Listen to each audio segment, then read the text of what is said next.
York, New York. There's something about this town. There's no other place in the world like it. And fortunately for the New York Mets, it's the only place they play their home games because they have loved playing in New York in 2010.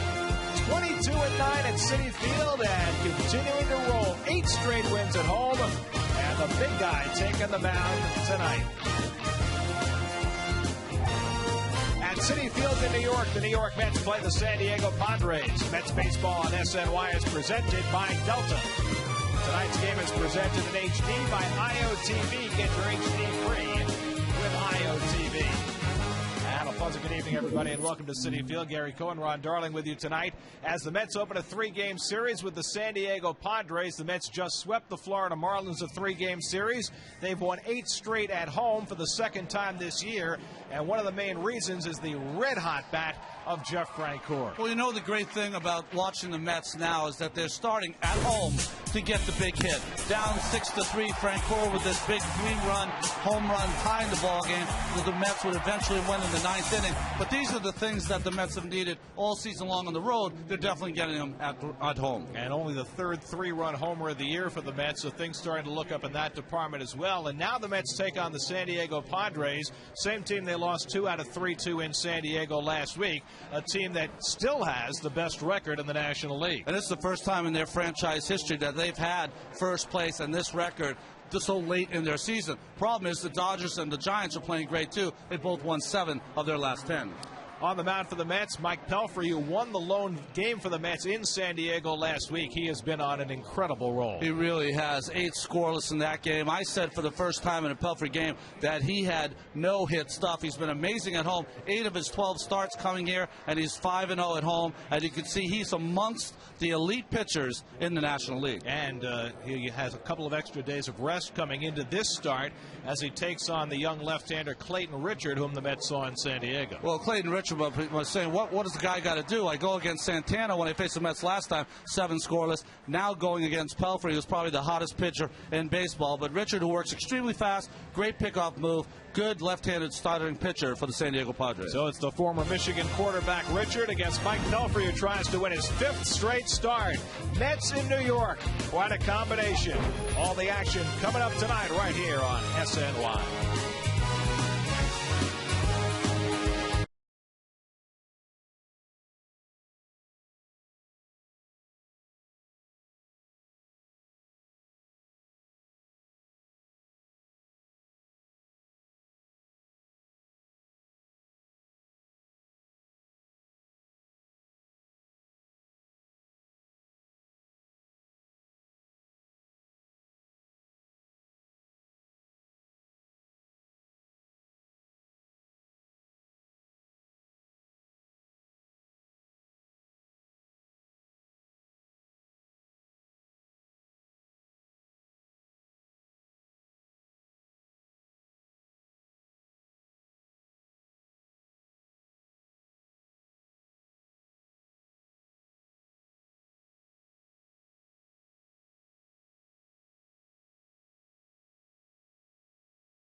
By Geico.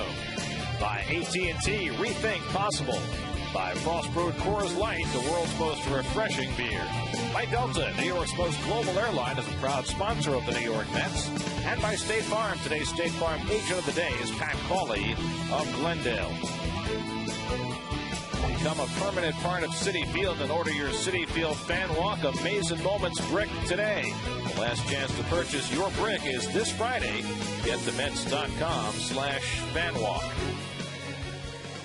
Here's your New York Community Bank around the majors. Stephen Drew had a 3-run triple amongst his 4 RBIs as the Diamondbacks beat the Braves 7-4. Braves have lost 3 of 4 after their 9-game winning streak. Blake DeWitt drove in 5, and the Dodgers moved within a half game of first place, beating the Cardinals 12-4. And tonight, well, you might have heard of him, Steven Strasburg makes his major league debut in Washington before a sellout crowd against the Pittsburgh Pirates. In that Dodger game, only 2 St. Louis pitchers pitched. Blakesworth and Walters, they both had the same line. 4 innings pitched, 7 hits, 6 runs. Cardinals in a first-place tie with Cincinnati in the Central. Mets just 2.5 behind the Braves in the East and trying to move up as they take on the Padres. First pitch coming up.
If that video spectacular by Dan Barr doesn't get you ready for baseball, nothing will, as Mike Pelfrey takes them out for the Mets tonight. Here's the Padres starting lineup to face him. First time in the leadoff spot this year for David Eckstein. First time in the 2-hole in his career for Chase Headley. Adrian Gonzalez, 2 home runs yesterday in the Padres' victory in Philadelphia. Scott Hairston hits cleanup for only the 4th time this year, so a little different look from Bud Black in your Ford San Diego starting lineup. Well, he had to do something different against Pelfrey. He only gave up 1 run in 8 innings and was dominant in that evening in San Diego. You see all his numbers. 8 wins already. He only had 10 all of last season when his ERA was almost twice as it is now. Defensively for the Mets, Bay Pagan in front core. Wright, Reyes, Tejada, and Davis getting his 44 games. And Rod Barajas has thrown 2 and 19 base runners out, or would-be base stealers, so far this season. Well, Bud Black has his team in first place in the National League West and with the best record in the National League. A team that was picked by most prognosticators to finish at or near the bottom in their division. But they have hit enough and pitched brilliantly, and they're 11 games over 500 as David Eckstein leads things off against Pelfrey on a cool night in New York, and he takes a strike, 0-1. By the way, Steven Strasburg just retired the Pirates 1-2-3 in the first inning, struck out Lasting's Millage to end the inning for his first major league strikeout. Eckstein pops one up near the mound, and Jose Reyes comes in to call, and that's the first out of our game. So Pelfrey, who kept the ball on the ground brilliantly against the Padres his last time out, in fact did not have a single outfield putout registered behind him, gets a pop-up from the first batter. Well, what I like about Mike, what he's doing now is that he's been very, we'll see what happens tonight, but very economical in the way he's been using his pitches. Here's Chase Headley, who has just killed the Mets in his brief big league career. 7 for 13 against Met pitching this year, 417 for his career. I think the one thing we're going to have to look for, Gary, early is if Pelfrey has his control. A couple extra days off. You know, for a guy who sinks the ball, sometimes that's not a good thing. And he throws a curveball, and Headley takes it the other way for a base hit. Bay tracks it and cuts it off, and Headley, after a wide turn, slams on the brakes and heads on back. If Tejada had realized it, he might have had a play on Headley going back to first. Well, just a hanging curveball right here, and he goes the opposite way. Nice play by Jason Baker to get to the baseball. Really, what's got to happen here is Headley makes the big turn, thinks he's going to go for 2, is that Reyes has got to be yelling to Tejada, throw to first base. And that's a play also where Tejada, being a shortstop more than a second baseman, isn't used to having his back to the play in a situation like that. So here's Adrian Gonzalez with 1 out and 1 on. Gonzalez 13 home runs for the season, including the 2 he had yesterday. In fact, his home run in the 7th inning yesterday broke up Cole Hamels' no-hit bid after 6 1/3. And then he hit another in the 9th against Danny Baez. And here is that first home run. Well, Mets fans will remember him going the opposite way too with that walk-off grand slam. As a lot of his hits have been going that way, no one's pitching him inside. By the way, his second home run went in virtually the same spot. And I don't think either one of those would be a home run here or at Petco Park. But think about it this way. Imagine if he played his games in Citizens Bank Park. He just has so much power that opposite way, much like Ryan Howard. In fact, Gonzalez hit more opposite field home runs than anybody in baseball over the last 2 seasons. 21 of them. 2-1 to Gonzalez. Talking to the Padre hitters about Mike Pelfrey, they were saying as a man that his split finger has really changed the whole dynamic of how he plays. Look at that big shift. Everyone on the right side except for David. Hits it the other way and hits it well, chasing Bay back right near the wall, and it's off the fence. Headley to third, takes the turn and heads home as Pagan comes over to retrieve. It's an RBI double for Adrian Gonzalez, and the Padres are on the board, 1-0 San Diego. So Gonzalez goes the other way again. This time the ballpark just big enough to hold it. Well, the Mets are going to have to change the way they're going after Adrian Gonzalez, because he has seen that they will not pitch him inside. He's decided to hit everything to left field. And this one will be out in Citizens Bank Park too, but Citi Field holds it in. 10th double, 39th RBI for Gonzalez. We talked about it before. IOTV hits his spot, but right now doesn't have that sink or that movement that he had in his last start.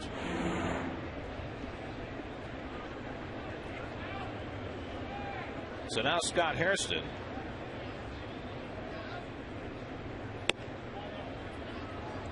I used to be a sinker ball pitcher too, Gary, and used to sink the ball. And if I had extra days, I had to be really alive in that first inning to get all my pitches over, because usually when I had the good sink, I could just throw really mostly fastballs in the first inning.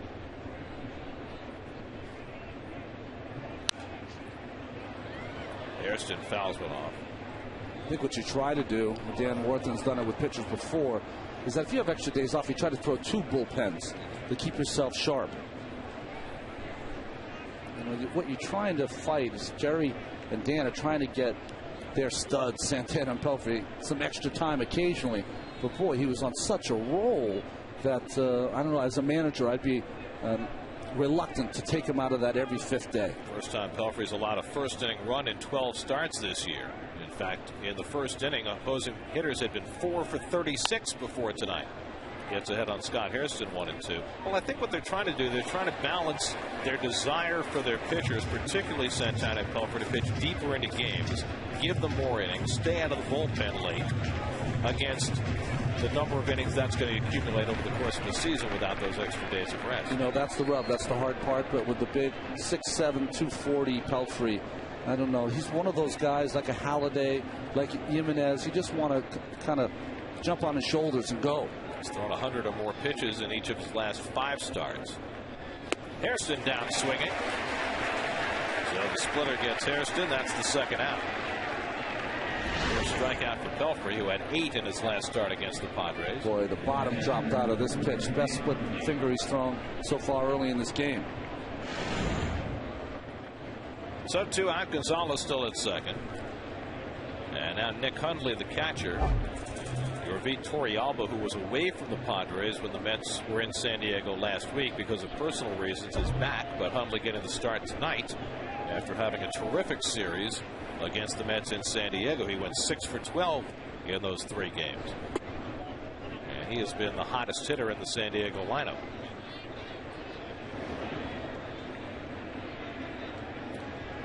Defensively, you can see Pagan's playing a little shallow in center field. Hundley's got some good power. Davis way off that line. Tejada up the middle. Off the fist right down to David Wright. And so Pelfrey able to get it in on Hundley with that sinker and gets the ground out to end the inning, but the Padres grab the early lead.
Jose Reyes trying to fight off a slump. David Wright has been red hot with the bat. So has Jeff Francoeur, particularly against left-handers. And the Mets face another lefty tonight in Clayton Richard.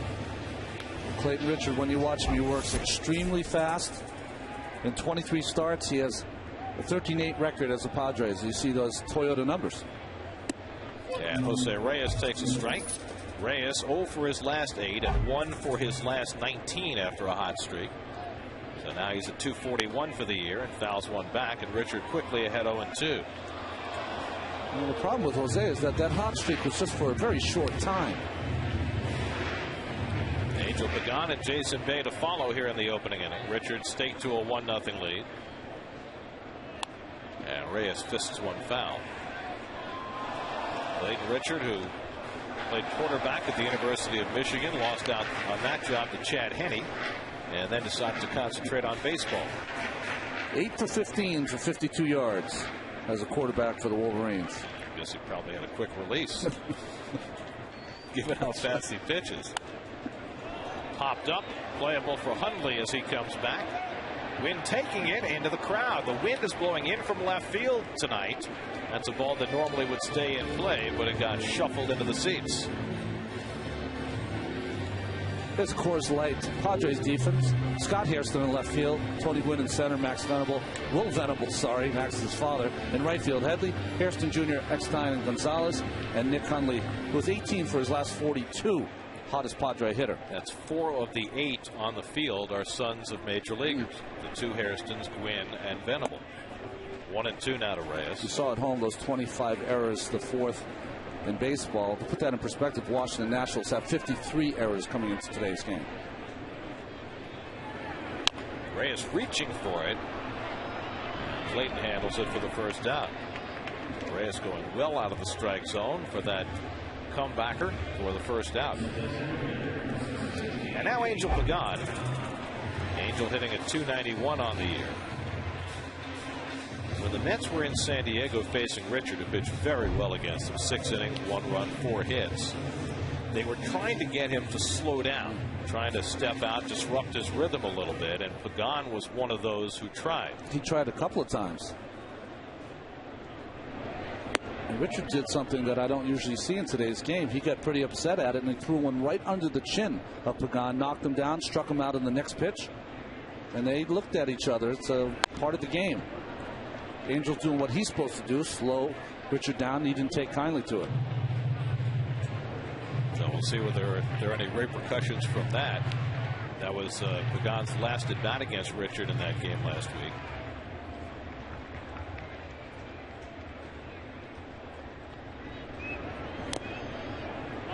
Richard keeping the ball away from the right-hand hitters early. Jason Bay waiting on deck.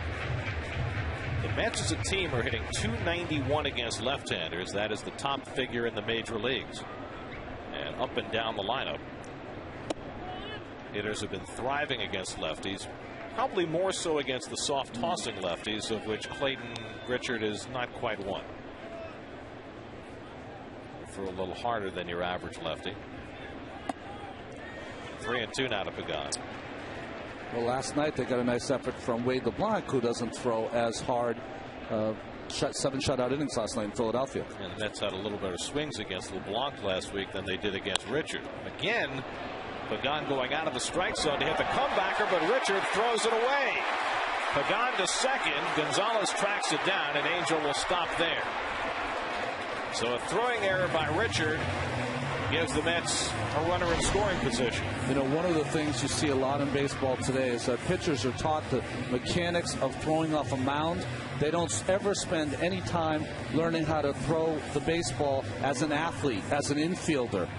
And this is the result in what you see. Here's a guy that was a Michigan quarterback. Should be able to make that kind of play, but he didn't do the crow hop. He threw off his back, you know, with his weight back, and never got anything into that throw. Maybe he was expecting Gonzalez to button hook. Good call. Got to come back to the ball. Here's Jason Bay with the tying run in scoring position. And again, Richard works away, ball 1. Did he work exclusively outside this much in San Diego? No, he pitched a lot in last game. Maybe thinking this bigger ballpark can pitch a little differently. Pagan takes off. The throw to third by Hundley, not in time, and Pagan steals third. Number 11 for Angel Pagan. Well, Richard, who has a nice move to first base, does not watch runners at second base very well, and a big jump by Pagan. see that with a lot of left-handers who do a great job holding runners at first, but not at second.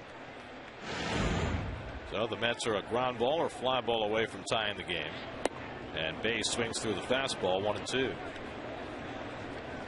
Can't say enough about Angel Pagan. He has made the transformation from last year, kind of mistake-laden kind of play, to this year, one of the most heads-up Mets of 2010. Bay trying to get the runner in from third with less than 2 out. He's been successful 10 of 14 this year. That's 71%, which is excellent. See the league average at 57%. But he takes a call, third strike. And Bay down looking for the second out. Gary, you talk about it before. He spent most of his time on the outside part of the plate. Here he came inside, surprising Bay. Good pitch right on the corner.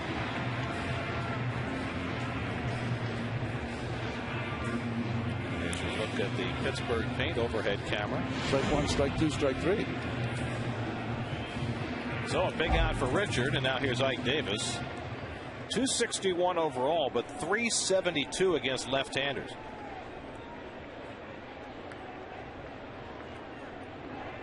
In fact, this young left-hand hitter is now in the top 10 in the league in batting average against left-handed pitching.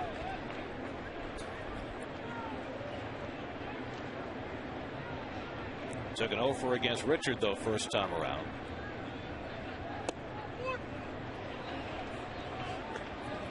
Tim Wilkie, one of the brothers in this crew, behind home plate, has a nice big strike zone for these pitchers so far. Pagan's been shaking that left hand since he fouled the ball off during his at bat. 1-2 to Davis. Bears keeping an eye on. Here's your umpiring crew. Tim Welke, the crew chief, his brother Bill at second, Jim Reynolds and Mike DeMuro between them.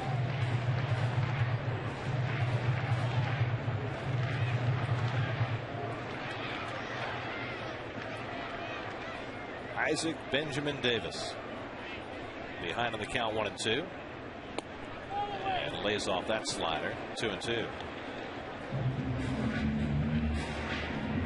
David Wright, who's been swinging a hot bat, would be next.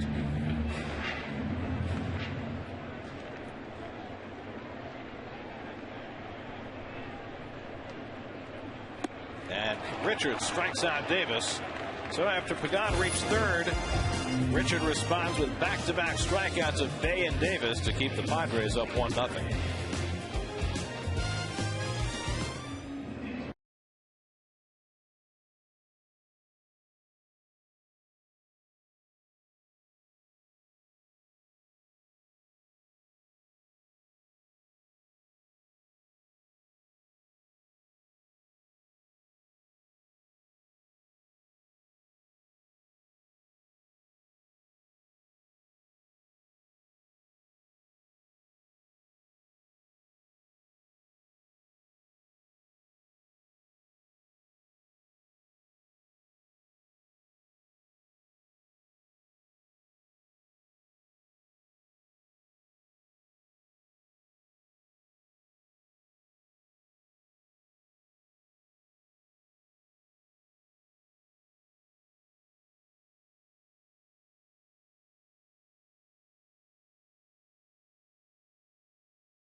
Subway sign at front of the Pepsi porch, became famous last year.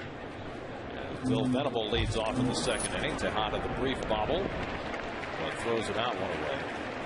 Became the center of a replay controversy. Remember Daniel Murphy had one that skimmed the subway sign, was originally called in play and eventually overruled and deemed a home run, and the subway sign got much attention.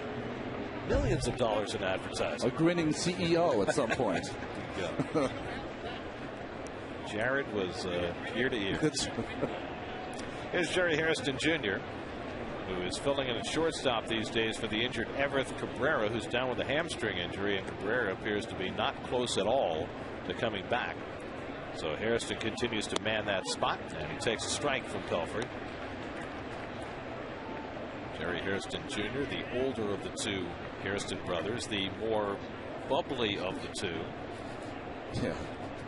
Scott Hairston, just a very, very quieter of the two brothers. Now, you made a note of something watching the teams warm up before the game. We have to ask them about this. It drives me crazy that before the game, all the players come out and they get loose and they play catch. The two Hairston brothers don't play catch together. I don't get that. If your brother is in the big leagues with you, you've got to be out there playing catch with him. I'll find out tomorrow. Let me play devil's advocate. Maybe Scott, because he's playing the outfield, wants to warm up with other outfielders. And Jerry's playing the infield. Yeah, they're going to regret it someday that they didn't play catch together. We'll have to take him to Iowa. That's right. to Jerry Hairston. Mike Pelfrey gave up an opposite field hit to Chase Headley and a long double to Adrian Gonzalez in the first inning.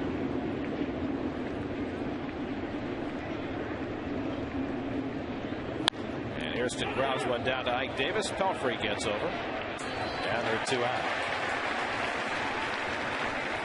So 2 up and 2 set aside by Pelfrey in the second.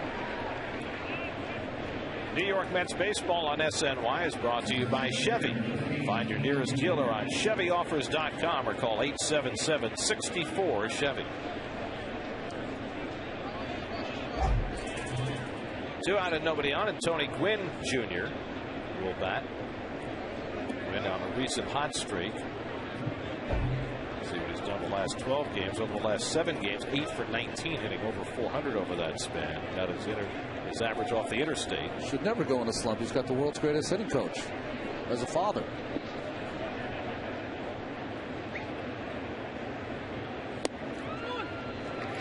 Strike to Tony Jr. Well, Tony Sr. was in the broadcast booth for the series the Mets played in San Diego. It's got to be awfully tough for him. Yeah, I think it is. He's not here tonight. Tony Gwynn Sr. is in Washington at the Strasburg game. He coached him at San Diego State. He's sitting there with Strasburg's parents. Strasburg has thrown 2 scoreless innings, given up 1 hit, and a 1-0 lead in D.C. and a Ryan Zimmerman home run.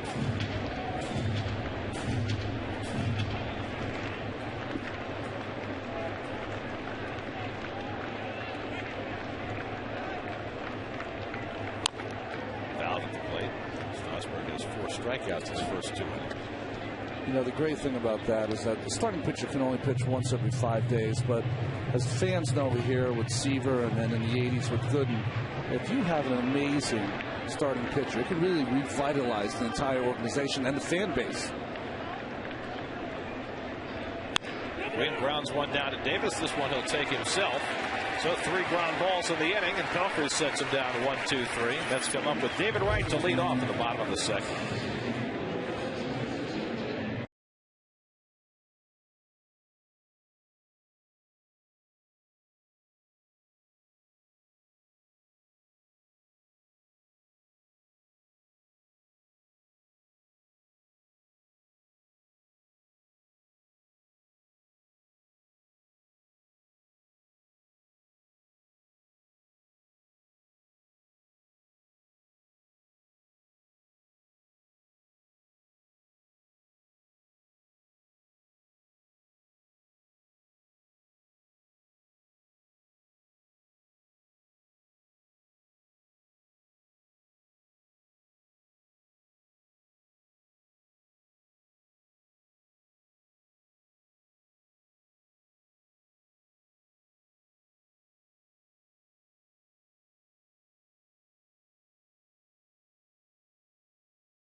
You know, a lot of people live in Queens. A lot of people live in all the boroughs. That's true.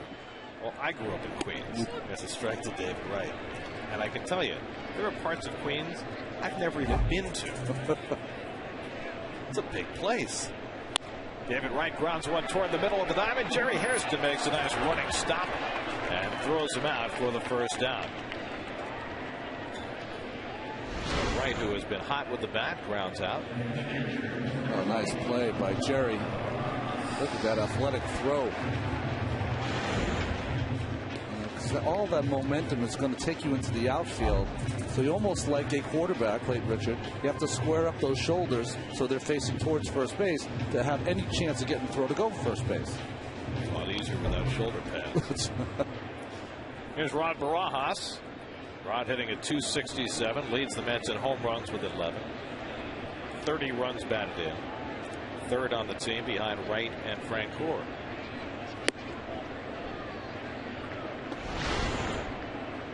Watch this, all this momentum. He just barely gets the baseball. Now he knows the momentum is going to take him into right field. So square the shoulders, and as your body and your hips and your legs are all going still to right field, the rest of you has enough to get it to first base. Love watching that play. I often wonder on a play like that what your target is. In other words, when you're falling off to your left like that, Barajas pops one up to shallow right, and Venable comes on. 2 out. All your momentum's going to the left. If you aim directly at the glove, the ball's going to sail. Yeah, no, you always aim about 5-6 feet to the right field side of first base.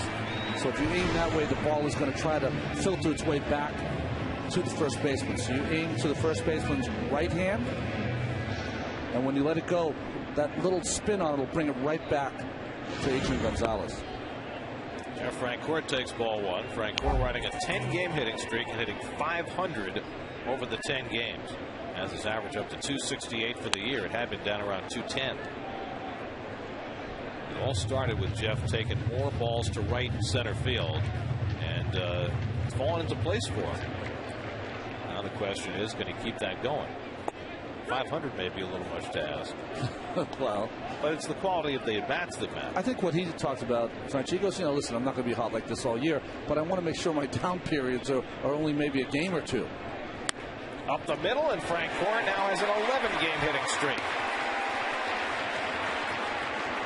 Pitchers have to realize that he can hit the ball off the ground.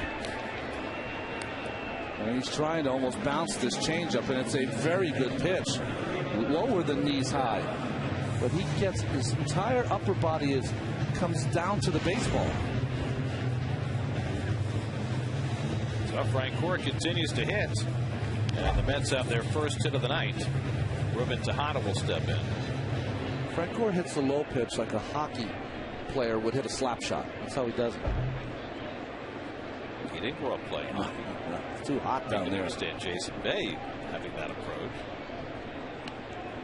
Again, you see in the first round, still's got so many Georgia players. 6 more from Georgia drafted. Baseball haven down there. Well, which is amazing because most of the athletes down there, they try and talk them into playing football. Ruben Tejada making his 3rd start since being recalled. Started a couple of games early in the year at shortstop when Reyes was out. And so far playing second base, he's looked like he's played there all his life, even though he has been a shortstop on an almost everyday basis. Line right center, base hit for Tejada.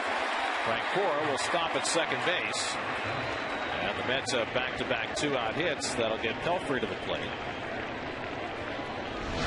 It's these little at-bats that are lost in the box score, lost to sometimes the fans, and lost even to management. Is these little at-bats early in the game where your 8th place hitter is able to put the ball in play, get a base hit, and get your pitcher to bat. It's just so important for a championship team to do that. In the 86, in the 80s, Rafael Santana used to do a great job at that. Well, Pelfrey hoping to do more than clear the pitcher spot. He's driven in 2 runs this year. He has 4 hits. and frankly has swung the bat better this year than we've ever seen him before. His pitching is better. His mound presence is better. Body language better. His hitting has gotten better. I think it's confidence.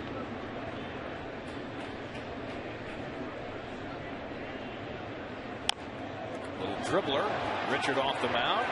This time he makes the throw on target to get Pelfrey and end the inning. So 2 hits and 2 left.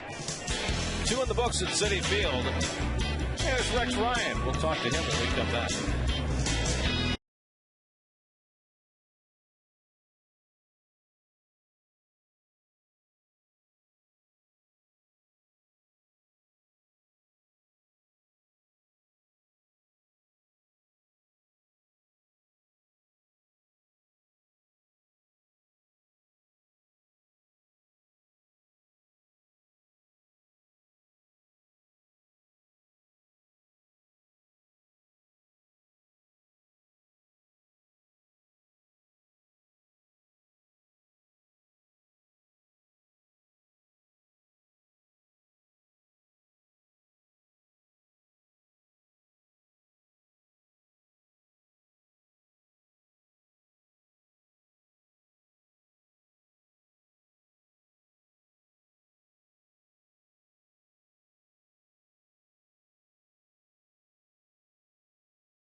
For the 2010 All-Star Game in Anaheim. Help send your favorite Mets to this year's All-Star Game by voting up to 25 times at Mets.com. Vote early, vote often, and vote Mets. Vote today at Mets.com.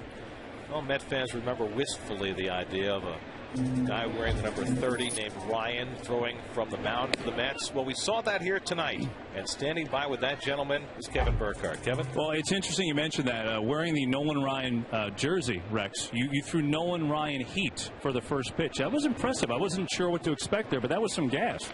Well, you know, it certainly was. I mean, no surprise to the Ryan family, but like Nolan, I struggled with my location.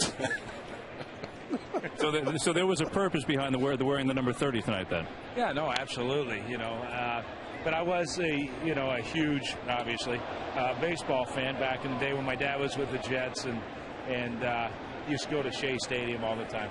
What would you be like as a manager of a baseball team? I'm trying to envision, you pregame for a baseball team. How would that work? I don't think it would work for 162 games.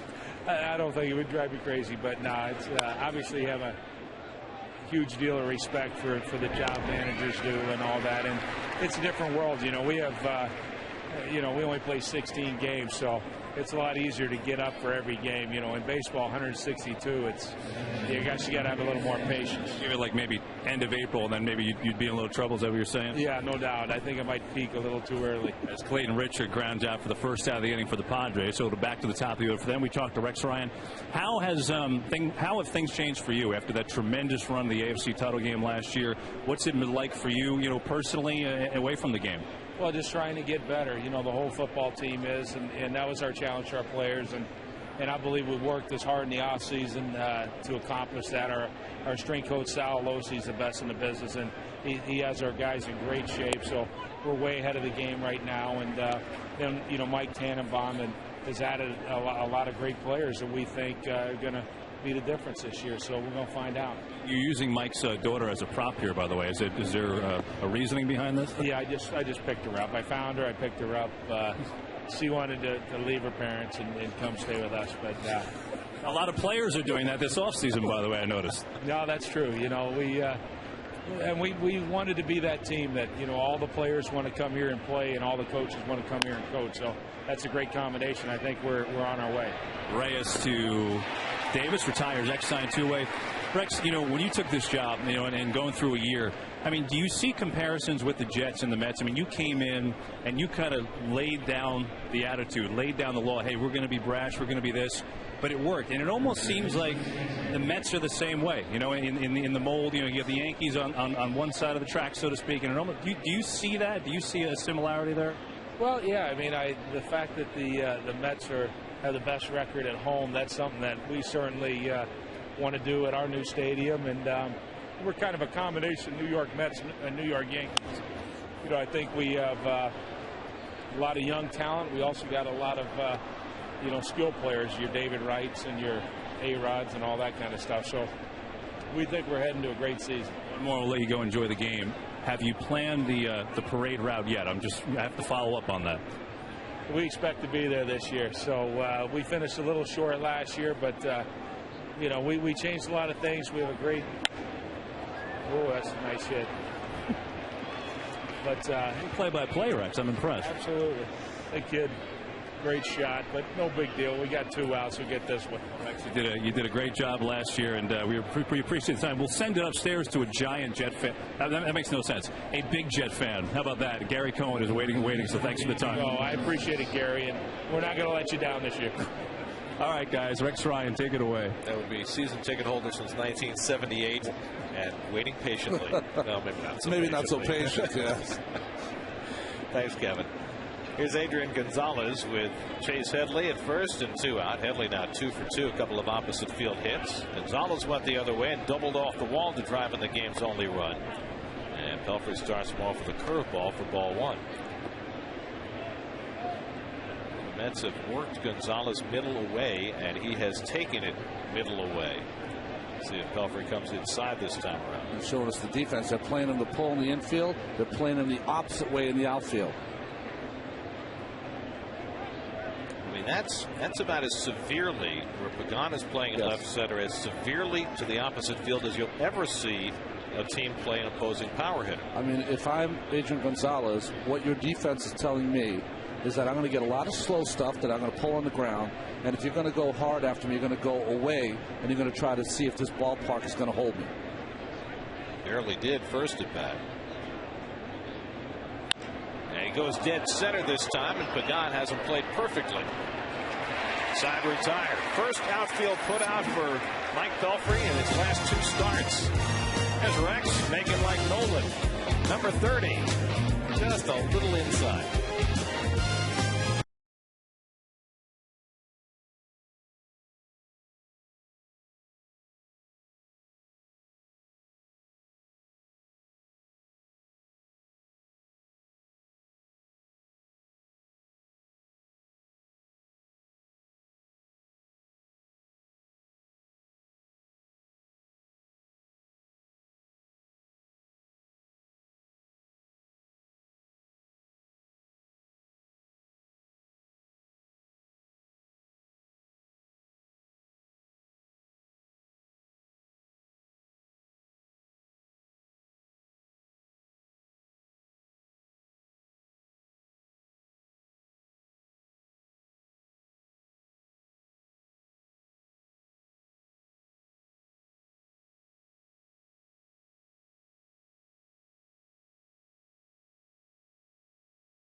Trivia question for tonight: which Mets first round draft pick has played the most major league games? Outstanding question as Reyes takes ball one as we start the bottom of the third. Yesterday the Mets took Matt Harvey with their #1 draft pick, big right-hander out of the University of North Carolina, who some scouts liken to Mike Pelfrey. And Reyes has himself a base hit. So Reyes, who had been 0 for his last 9 and 1 for his last 20, rifles a base hit, and the Mets have their third off Clayton Richard. Seen scouting reports on Matt Harvey that say he throws topping out at 98, which is where Pelfrey topped out in college at Wichita State. As Coach Stevenson let us know that one night. There's some looks at Matt Harvey, 6'4", 220-pound right-hander. Wow, he's a big guy. Struggled his sophomore year, but rebounded this past season, his junior year.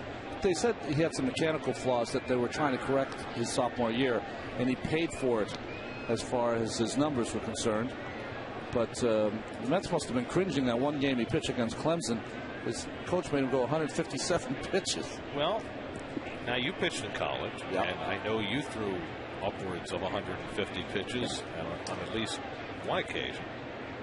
The game that I went 11 innings, no hit ball, I threw 176 pitches in that game and then pitched an inning the next day because it was the collegiate tourney. And, you know, what I read about that 157 pitch game against Clemson is that his last pitch was 96 miles an hour.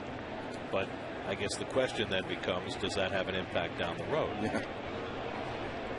Well, it didn't have an impact on me. I think that, you know, when you're a big, strong guy like he is, handle that stuff. And the game's turning.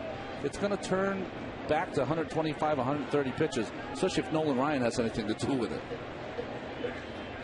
Certain guys are running their organizations like they used to be run before. I always look at it this way. You're going to misidentify great pitchers, and we got the young Strasburg pitching tonight. Just imagine if Tom Seaver came out of USC in this draft. He would be sent to the minor league. They'd let him throw 85 pitches to start. When he'd get to the big leagues, he'd only be able to throw 100 to 105. There goes the shutouts. There goes the complete games. There goes the greatness.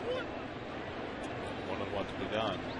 The question is, how do you identify the guys who are capable of doing the extra workload without getting hurt? That really is the problem. You're going to watch Reyes and Richard. Richard has an outstanding move. It's almost like a double move with that front leg, and Reyes is really struggling to get any kind of read. Double play ball right at Eckstein, and Hairston turns it over easily despite the speed of Pagan. 4-6-3, 2 out and nobody on. That's what happens when you have a good pitcher who can hold a base stealer on first. You get some of these plays and these double plays. Eckstein knows he has to be quick, and he gives a perfect toss to Hairston, who comes across that bag with a strike. It's not just the stolen base that's prevented. It's 2 outs. I mean, that same ground ball after a stolen base is a runner at third and 1 out. Instead, 2 out and nobody on. And now Headley throws out Bay to end the inning. So it turns into a 6-pitch inning for Clayton Richard despite the leadoff hit. We go to the 4th, 1-0 Padres.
:30 p.m. Brian Custer, Brandon Tierney, and Mark Malusis bring you the 9 innings of news, debate, and insider info on the hottest New York sports stories of the day. In the Wheelhouse, presented by Pepsi, weekdays at 5:30 only on SNY. Scott Hairston leads off the 4th inning for San Diego. Hairston struck out his first time up. Black put Hairston in the cleanup spot last night because he had great career numbers against Cole Hamels. He homered against Hamels last night, so they figured, what the heck, I'll roll with him in the cleanup spot again tonight. One of the biggest problems the Padres have is figuring out who to hit behind Adrian Gonzalez so that he gets some pitches to hit. It's almost like it depends on who's hot, who's going to bat behind Gonzalez, almost like the Mets bullpen. Whoever's hot now gets the 8th inning.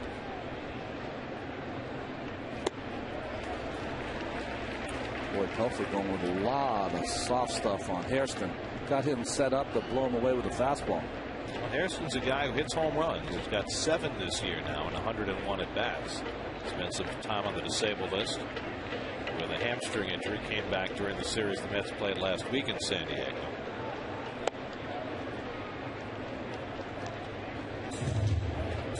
Former Arizona Diamondback. Oakland.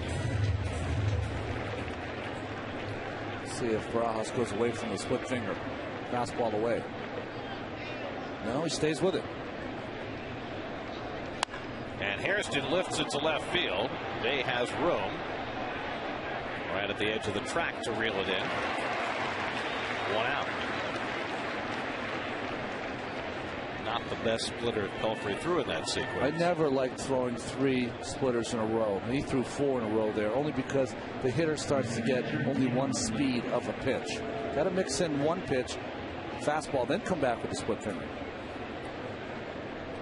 But in this ballpark, he still got it out. So that's back-to-back outfield putouts for Pelfrey, who had none in 8 innings in his last start in San Diego. It was the 2nd time in Pelfrey's career he had worked 8 innings and not had an outfield putout. He did it in 08 against the Rockies as well. And over the last 3 seasons, there have been only 2 other instances in the major leagues of a pitcher going 8 innings and having no outfield putouts. Roy Halladay did it once in 08, and Bud Norris did it once this year. And that's it. Pelfrey's done it twice over that same span. So it just gives you an idea of how pronounced his sinker can be and how many outs he can get on the ground. And how unique his pitching style is. That's a nice line. You'd like to take that line every 5th day right there. The 8 strikeouts match the career high for Mike, who I think is going to break that mark fairly soon. It just seems like he's capable of striking more hitters out now. On the ground to Reyes. And he throws out Hundley 2 away.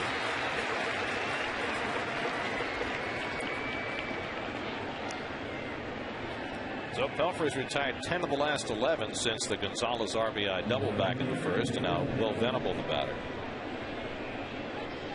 These are the only 2 series that the Mets and Padres play against each other this year. The 3 in San Diego last week and the 3 here at Citi Field this week. And Pelfrey and Richard are both facing the opposition in back-to-back starts. Conceivably, you could be a team like the Mets who are trying to win their division, get in the playoffs, and you won't see from here early June, if the Padres hold on to their division, you get into the playoffs, you wouldn't have seen them for 4 months.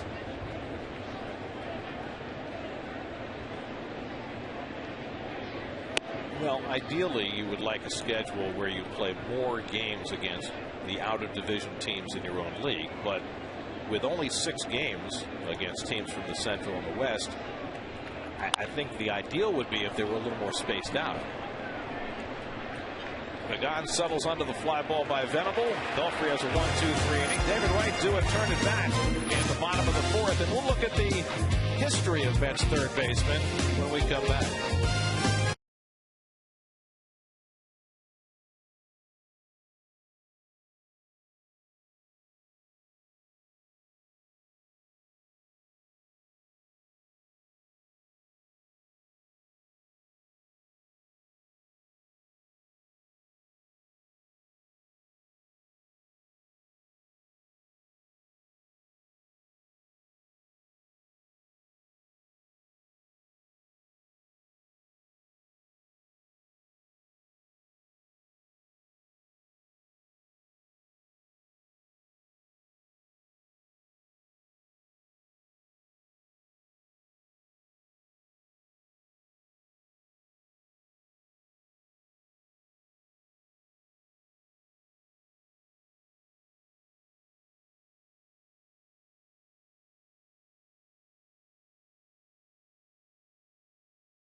Mike Davis leads off the home fourth. David Eckstein, a nice backhand stop and slings it over to first. One pitch and one out as David Wright comes to the plate. And periodically this year, we thought we'd take a look at the lineage of various positions in New York Mets history. The Mets are playing their 49th season this year.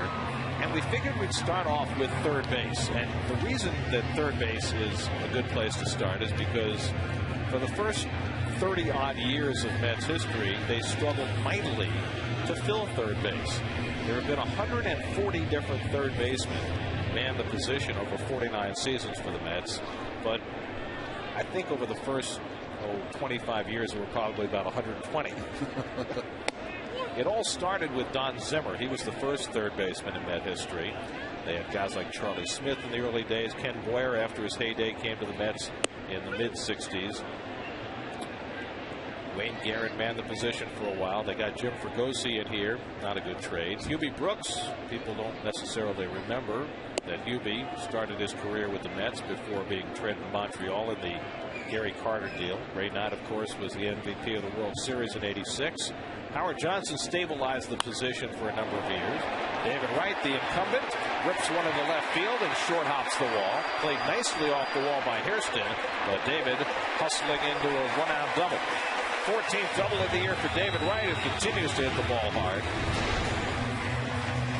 Trying to come inside on David, but with a slow slider, which if you're going to come in soft, if you're a left-hander to David, you better not throw it for a strike because he is not missing that pitch. Nice play in left field by Hairston. And the two-hopper, though, late to get Wright. Wright making that good turn. Realizes he's got to turn it on just a little bit. And he gets in. Came into the day hitting .426 against lefties, 1 for 2 tonight. And the Mets at the tying run in scoring position. Well, David has played more games at third base than anybody in Mets history. Howard Johnson is second. Edgardo Alfonso played about the same number of games at third as he did at second, even though we think of him probably more as a second baseman in that greatest infield in history in 1999 with Ventura and Ordonez and Olerup. With Ron Barajas, who flied to right his first time up. But there are also forgotten names over the years. Guys like Joel Youngblood, who played for the Mets in the late 70s and also played other positions, second base and right field. I forget sometimes to mention that people think David Wright was been here forever. There was a pretty good third baseman right before David. Well, Ty Wigginton was the third baseman right before David arrived, and his career has continued. He's having a terrific year in Baltimore right now. But the thing about third base in Mets history, and we mentioned it at the outset, it was a position that the Mets tried so hard to fill during their early years that it led to maybe two of the worst trades the Mets ever made. Ed Charles played for the championship team in 1969, but he retired after that year. They had a young Wayne Garrett, but they didn't think that he was going to be their everyday third baseman. And so they wanted to fill that position. And they went out and traded for Joe Foy, who had been a star in Boston, but never really played well for the Mets. And they gave up a young Amos Otis, who turned into a star in Kansas City. Yeah, Joe Foy had a good year for that '67 team for the Boston Red Sox, but never here with the Mets. Fregosi, of course, in the '70s. That's probably the worst trade ever made by the Mets. That was actually before the '72 season. Winter of '71-'72, they traded 4 players, including Nolan Ryan, to get Jim Fregosi, who had been a shortstop and was kind of at the end of his career. Didn't play very well for the Mets. But on the flip side, they made a terrific trade when they sent Walt Terrell to Detroit after the '84 season and got Howard Johnson. He got Howard Johnson, who didn't find his really way for the New York Mets until 1987. Ray Knight, of course, had that outstanding '86 season. Barajas down swinging. An outstanding postseason. That's the second out of the inning. And people sometimes forget how good Hojo was. I mean, Hojo in '87, '89, and '91, as Barajas strikes out on the cutter by Richard, he had 30-30 seasons. Yeah. And in '91, he led the league in home runs and runs batted in. 38 and 117. Wow. There's Frank Cora, who singled to center his first time up. And I think that, David Wright aside, because his career is still evolving, you'd have to say that Hojo was the best offensive third baseman the Mets ever had. Who was the best defensive third baseman? I think Robin Ventura. I didn't get to see Robin play that much, but I got to play against Robin when he was in Chicago, and he really revolutionized the position because he decided to play back. He had a good enough arm that he could use a huge glove. He used an outfielder's glove almost. And he would play back, and he would just one-handed snatch things like a first baseman, and he had a strong enough arm to get it over there. But third baseman in the past had used little gloves like second baseman or shortstop.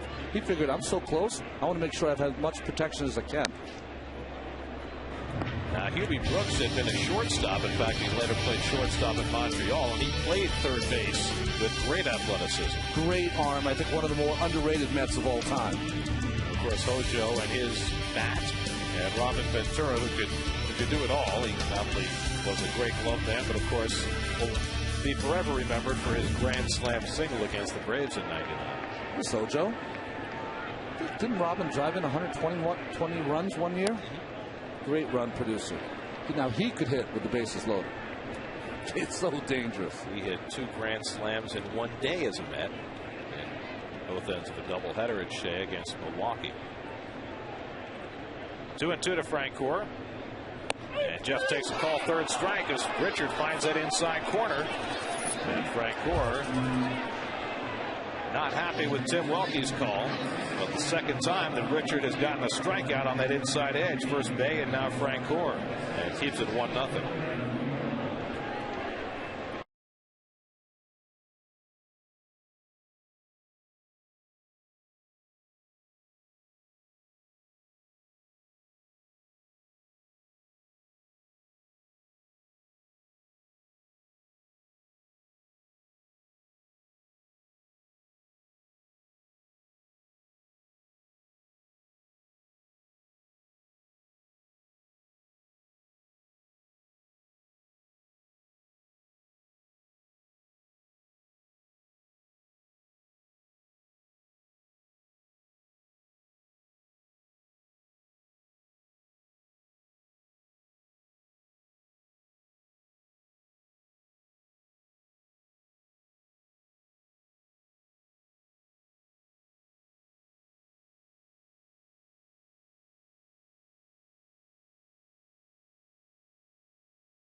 He drew his bat in the sand there. You never want, in the dirt, you never want to do that to an umpire.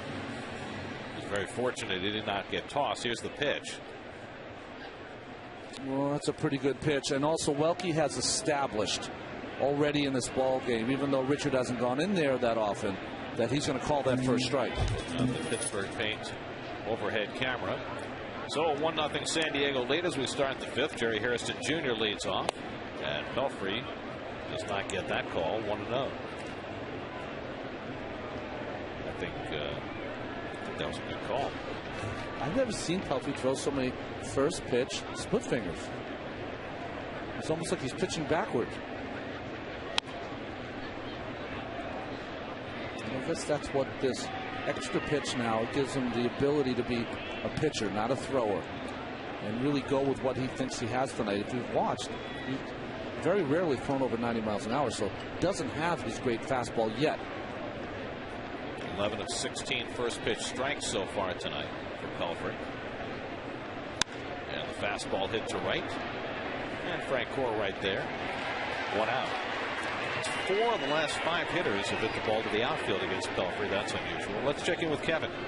Padres and Mets guys, you've talked about it a little bit, but these teams are pretty similar, and they both like to run. The Padres are right behind the Mets, second in the National League in stolen bases, and really that philosophy comes with a couple of guys. Their first base coach, Rick Renteria, kind of installed the mentality, and then as Will Venable told me, they brought in Dave Roberts as a special assistant. Of course, Dave, maybe the most famous stolen base in history against the Yankees. And he said what he brought is the technique. And he taught us a lot of little things this spring that, I think can really help. And, Dave said, hey, if you do some of these little things, if it takes 1/10 of a second, 2/10 of a second off, that could get you to second base. And he said, a couple of examples that he gave me. For one, if you're on first base and you're kind of standing square to the opposing dugout, don't, maybe you want to head towards second a little bit. You want to point towards second, get your body almost ready to go in motion towards second base, more of a ready position. As that's a shot by Gwynn. It's going to be in there for a base hit. Frank Crowe will cut it off, and Tony Gwynn, a guy that could certainly use his running game on first base now. Another thing that Dave Roberts taught these guys is about getting a big lead, and we'll watch Gwynn here, but Roberts said, listen, in order to get a big lead, you have to be aggressive and not afraid to get back. And when you get back, don't be afraid to use the right leg to kind of cross over and push back to the bag. A lot of times guys just fall back to the bag. Said take a big lead and then an extra step, and don't be afraid to cross over that right leg and really get a good push back to the bag. That big lead, another key in stealing bases. We'll watch Gwynn here as Richard bats, guys. And Richard sets up to bunt, and Pelfrey checks in on Gwynn. Well, I think one of the most important things you have to think about, if you're a team that doesn't have a lot of power, you only have one guy who can really hit a lot of home runs, and you don't have a lot of guys in your lineup to have experience hitting 300 or getting 150 plus hits a year. Pelfrey's move has gotten so much better too. Then you have to do all these little things. You have to be able to run the bases. Stolen bases tend to be overemphasized. I mean, it's important to steal bases, but it's just as important to go first to third, to be able to run, get secondary leads. Richard deadens it, and Barajas throws him out. Sacrifice goes 2-4, moving Gwynn to second. Well, I think the other piece of the puzzle is the flip side, which is for both of these teams, they've done a terrific job of controlling the running game. We've seen it with the move that Richard has, and Wade LeBlanc, who's just off the charts in terms of his pickoffs. But, the Padres are plus 31 in stolen bases. The Mets are plus 38. They've stolen 57 and been caught only 19. So. Well, that will happen when you have a manager who used to pitch and a left-handed pitcher, and he can help these guys like LeBlanc and Richard work on their moves, get a little better holding runners on.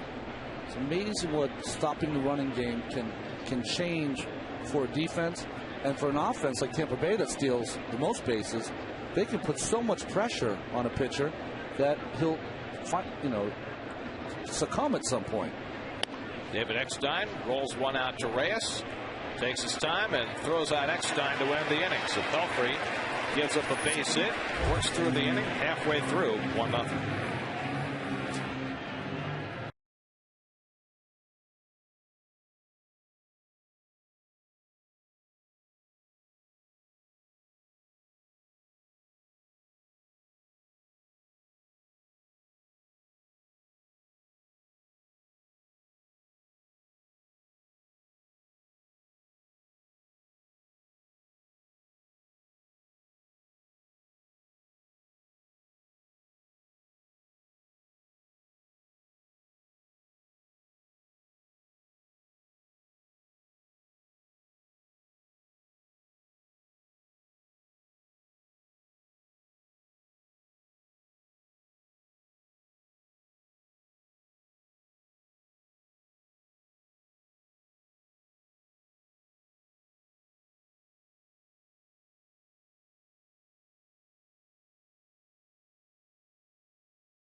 At Citi Field on approach. Ruben Tejada had a base hit his first time up, and Ruben takes a strike. 20-year-old Ruben Tejada making his 5th major league start. He now has a hit in each of his last 4 games. He lines this one to right, but playing shallow is Venable. Perfectly positioned for the first out. So 1 out and nobody on. Here's your Delta 5th inning recap. The only run of the game coming 3 batters into the game on Adrian Gonzalez's opposite field double. Mike Pelfrey has not walked the batter over the first 5. He's thrown only 53 pitches, but he finds himself behind Clayton Richard and the Padres 1-0. I don't know if you noticed, Gary, but something interesting. We watched Clayton Richards in his last start against the Mets in San Diego, working incredibly fast. But after that start, he had some talk with his manager and coaches. They want him to pitch fast. They don't want to take that away from him, but they felt he was rushing. And if you notice this game, he is pitching quickly, but he's definitely taking more time in between pitches than he did in San Diego. They walked 4 in 6 innings in that game in San Diego. He hasn't walked anybody tonight. You saw better than 2-to-1 strike to ball ratio tonight. Pelfrey grounds one down to Gonzalez, and he makes that play easily. So quickly they're at 2 down. Well, the anticipated game in Washington tonight, the debut of Steven Strasburg. He gave up a 2-run homer to Delwyn Young in the 4th inning, and that's what he's done so far through 5. He trails the game 2-1 as the Nationals bat in the bottom of the 5th. 70 pitches.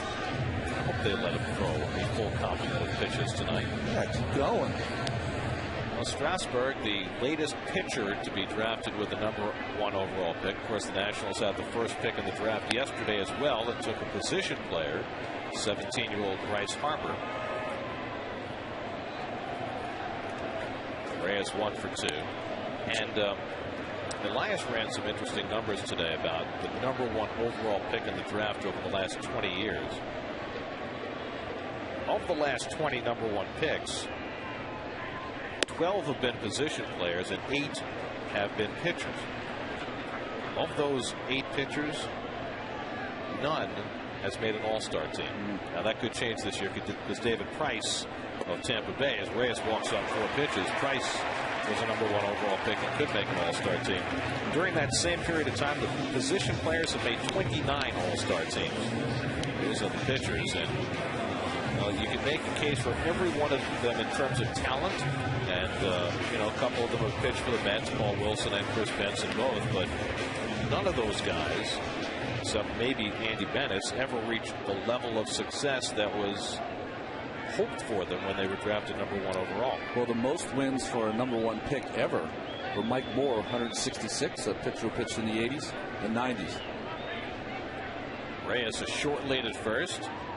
And Pagan swinging wildly at the slider, 0-1. Reyes didn't seem to be able to get any kind of read on Richard the first time he was on base. But with 2 out, tying run, you would love to him swipe one here. But he's not even getting into running position. It's hard to read, because what Richard does is he lifts that foot and holds it, and just when you think he's going to go to the plate, then he reroutes it and goes to first base. You can tell by watching Jose when he's feeling runnerish. He's not. Well, the one thing you can do, because he is so fast, is he could get himself a good lead and go with first movement. The problem is, see how he holds that foot? And then he has that little waggle where the foot looks like it's going to go to the plate, but he brings it to first base. It's a very Andy Pettitte move. I'm sure that he stole it watching Andy growing up. Watch it, holds it, then it looks like it's going to go to the plate, and then back over to first base. Exactly how Andy Pettitte does it. It's done a little bigger lead for Jose, but still pretty flat-footed. And he was moving back to the bag when that pitch went home.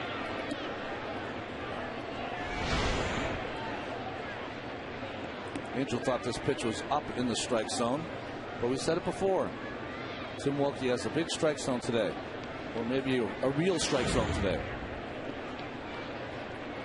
what do you want to look for in a left-hander is you want to watch and make sure that once his head goes to the plate, with Richard, the key is once his head turns to the plate, that's when you can go. Because every time he turns it, he goes to the plate.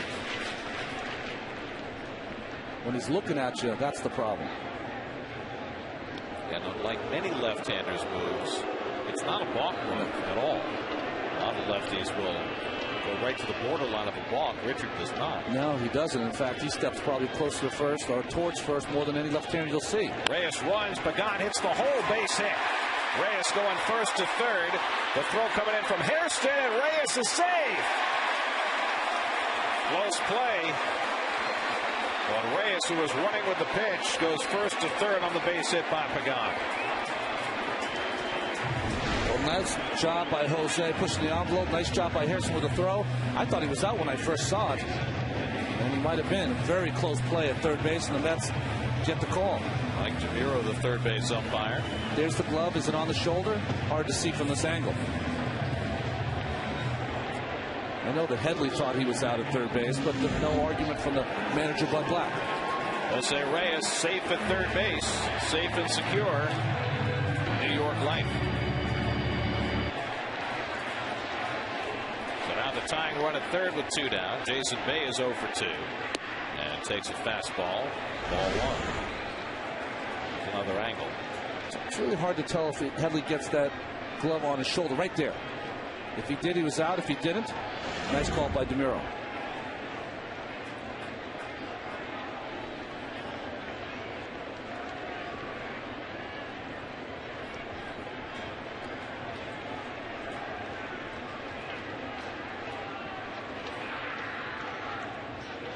Up and away to Bay, and it's 2-0. One more look. Well, you know what? It almost like he got the tag under his armpit, which took too long. Well, Bud Black's going to go out to the mound for a conversation. Interesting that it's Black and not his pitching coach, Darren Balsley. I think he just wants to talk to Richard that Jose Reyes is getting a huge lead down third base. And he also wants it in a 2-0 count. If he gets his count back and Bay is on the defensive, they could have a double steal. You could try that. Ronnie, how difficult do you think it is for a manager who was a pitcher to cede control of the pitching staff to the pitching coach? Well, you'd have to do it with someone that you're really friendly with, because I think at times you'd want to be a part of the equation of deciding how to use pitchers. But there's so much more you have to do as a manager that you have to really cede it or concede it to your pitching coach. Now Richard behind on Bay, 2-0. And he takes a strike.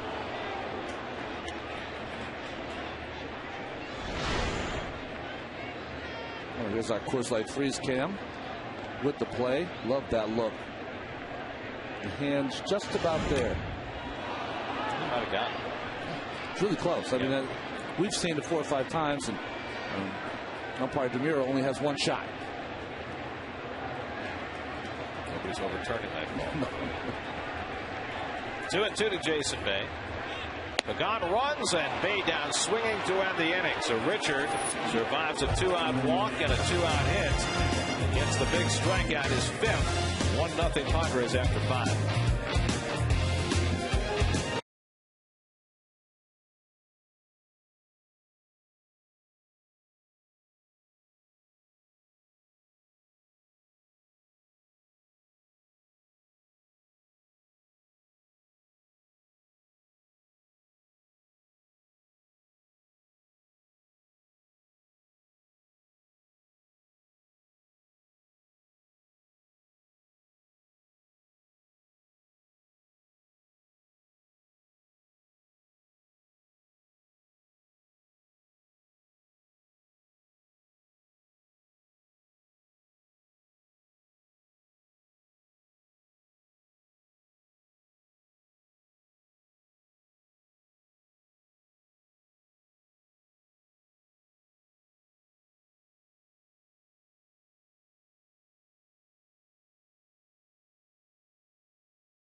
Schedule. Remember, all Mets games on SNY are available in HD, presented by IOTV. And if you're not near a TV, you can listen to all Met games on Sports Radio 66 WFAN. Night game tomorrow, day game Thursday. Then it's off to the American League. 9 DH games in a row. 3 in Baltimore, 3 in Cleveland, and 3 in the Bronx. And that's probably one of the reasons that we didn't mention that Jesus Feliciano has been brought up by the Mets.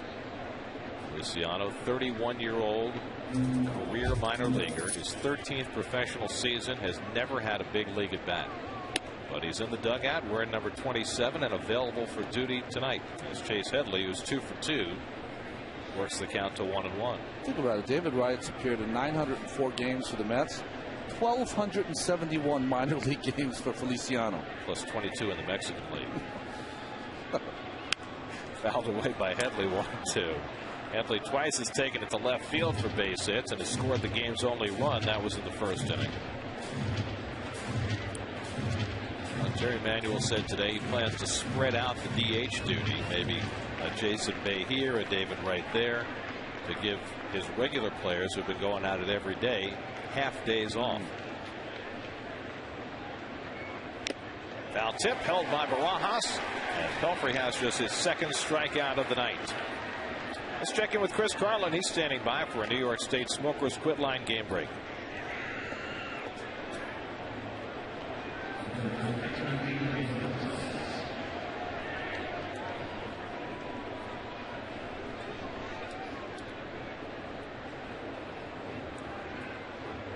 On the other side, Jeff Karsten's 5 innings, no strikeouts, and he has the lead.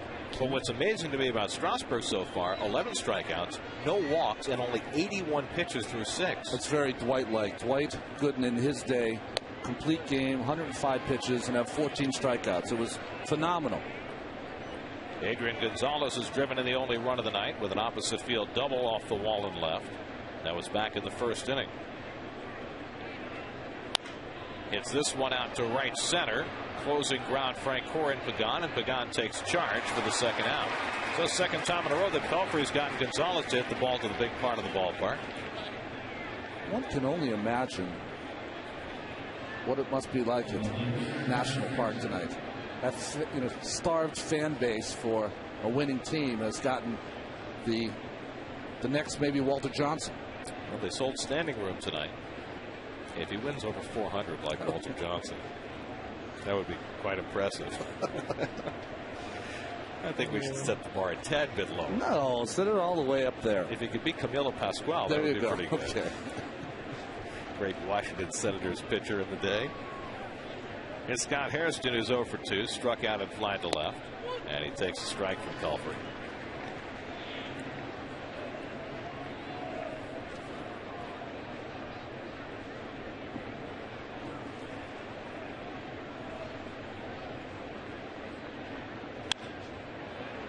Shallow center, and Pagan right there waiting. Side retired. Pelfrey's allowed just 2 base runners since the first inning, still trailing 1-0.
Continues tomorrow night at 7:10 p.m. Visit Mets.com or call 718-507-TIXX for your tickets now.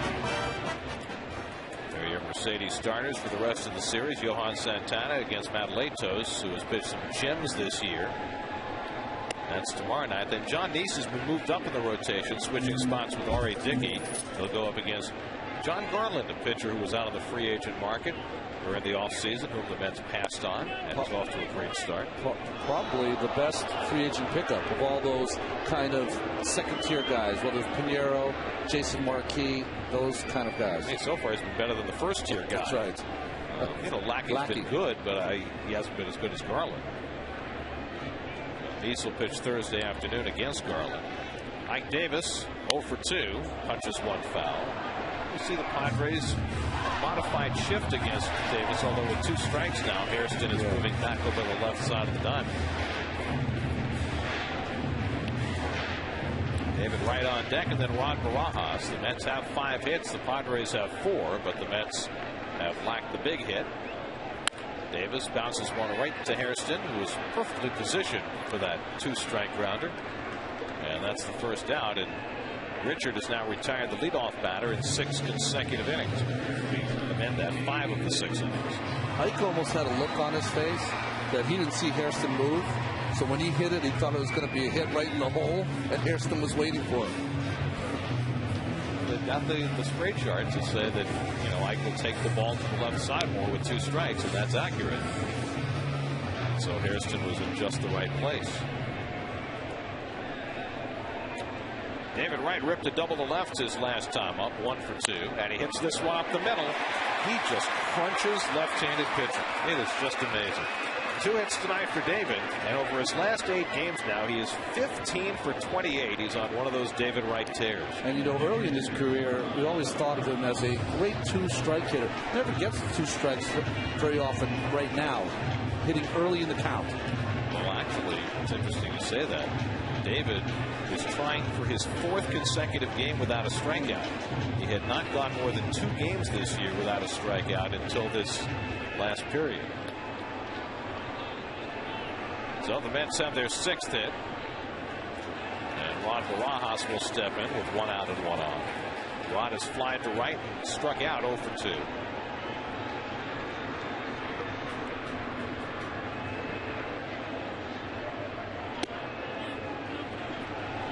Richard's been trying to pitch Barajas in. If Rod gets any kind of pitch middle plate in here, he's going to give it a shot. That 440 now against lefties with the 2 hits tonight.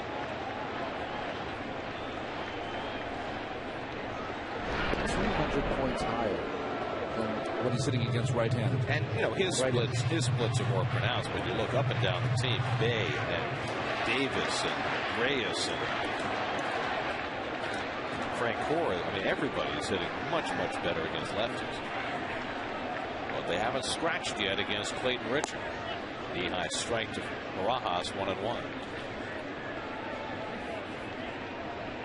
26-year-old Clayton Richard came over in the deal for Jake Peavy last summer from the White Sox.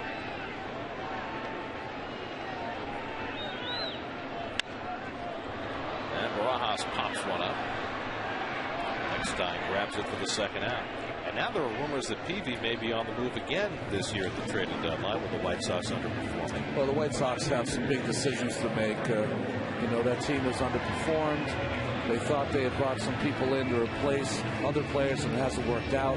Gordon Beckham, who was their great young player last season, in his first season, just as having a dreadful year. I mean, they thought they would build their team around Beckham and Carlos Quentin, who had the breakout season for them, but that worked out that way. Well, Quentin's had a hard time staying healthy, and Beckham, let's not forget, played 3rd base last season, and they moved him to 2nd, and you know what that can do sometimes to a young player's confidence with the bat when you're worried so much about moving to another position. You think Greg Jeffries? Yes.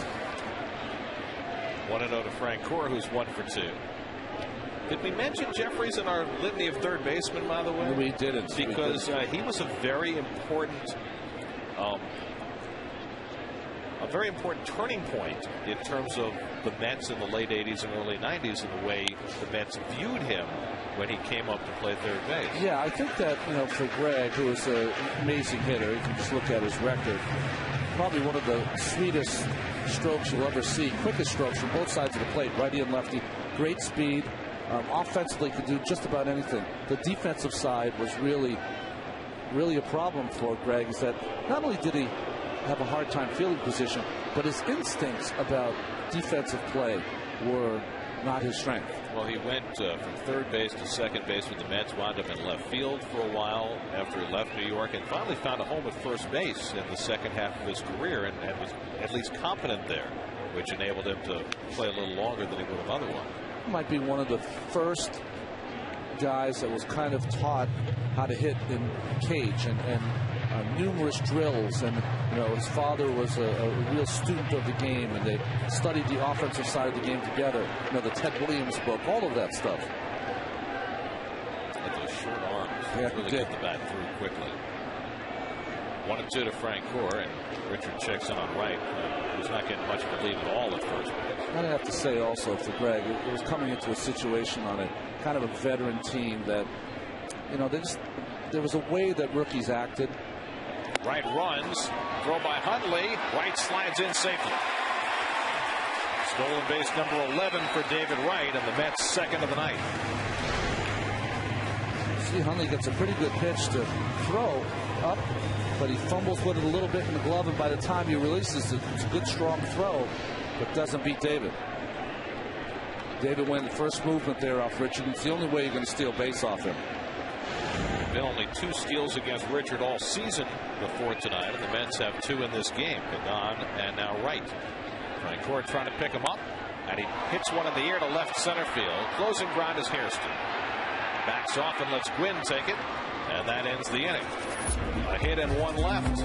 We're through 6 now at Citi Field. Still 1-0 San Diego.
Baseball on SNY is brought to you by Audi, Truth in Engineering, by StubHub, and by Subway. Eat fresh. Well, there hasn't been a lot of time for eating and drinking tonight. This game has moved at a rapid clip with Mike Pelfrey and Clayton Richard involved in a pitcher's duel that now moves into the 7th inning. Nick Hundley's 0 for 2, twice is grounded out to the left side, and Pelfrey dents the outside corner, 1-1. Well, Mike gave up 2 hits to the first 3 batters he faced. He's retired 17 of the next 19 to keep it a 1-0 game.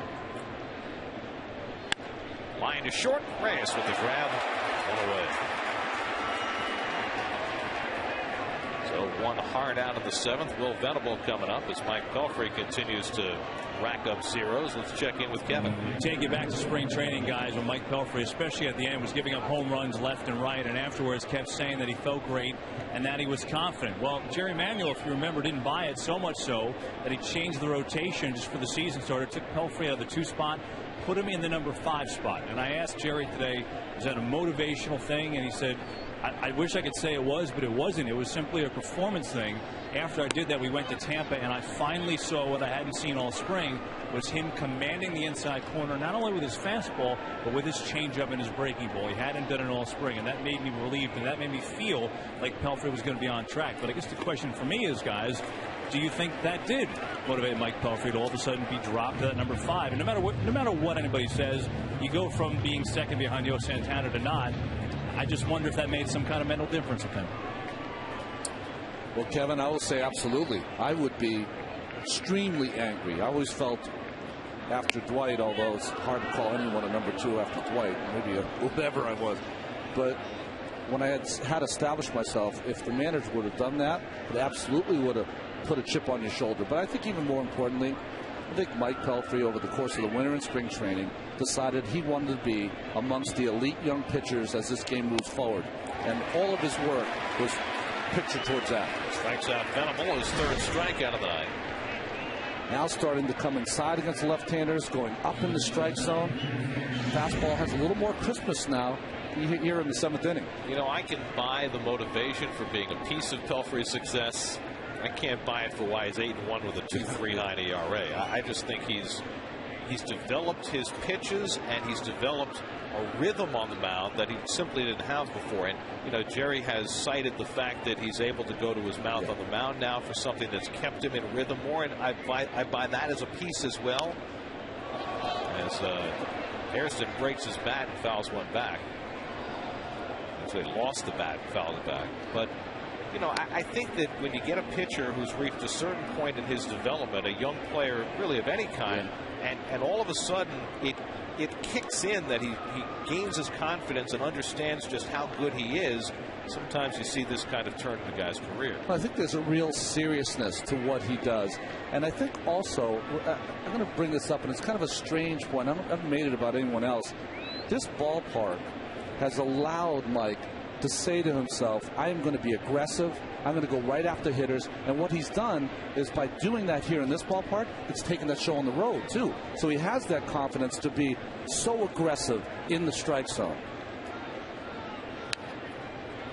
You know, when I was pitching in the middle 80s with the Mets, and you see the last 2 seasons, how different they are. Really thought that after the 2008 season, that 2009 would be the season he's having this year.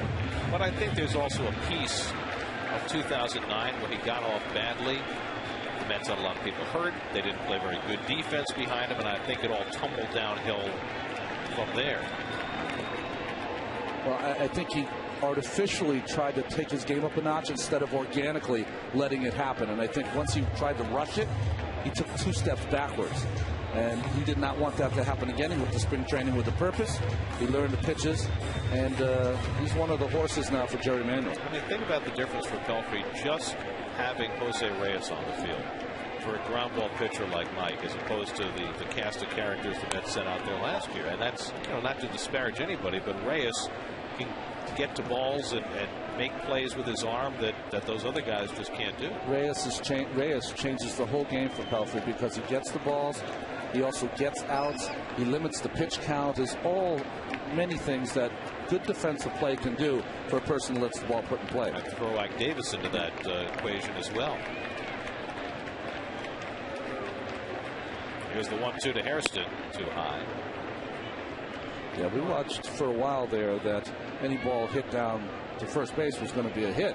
And it's not with Ike Davis. In fact, Ike Davis is playing a lot of defense like Hernandez used to play in the 80s.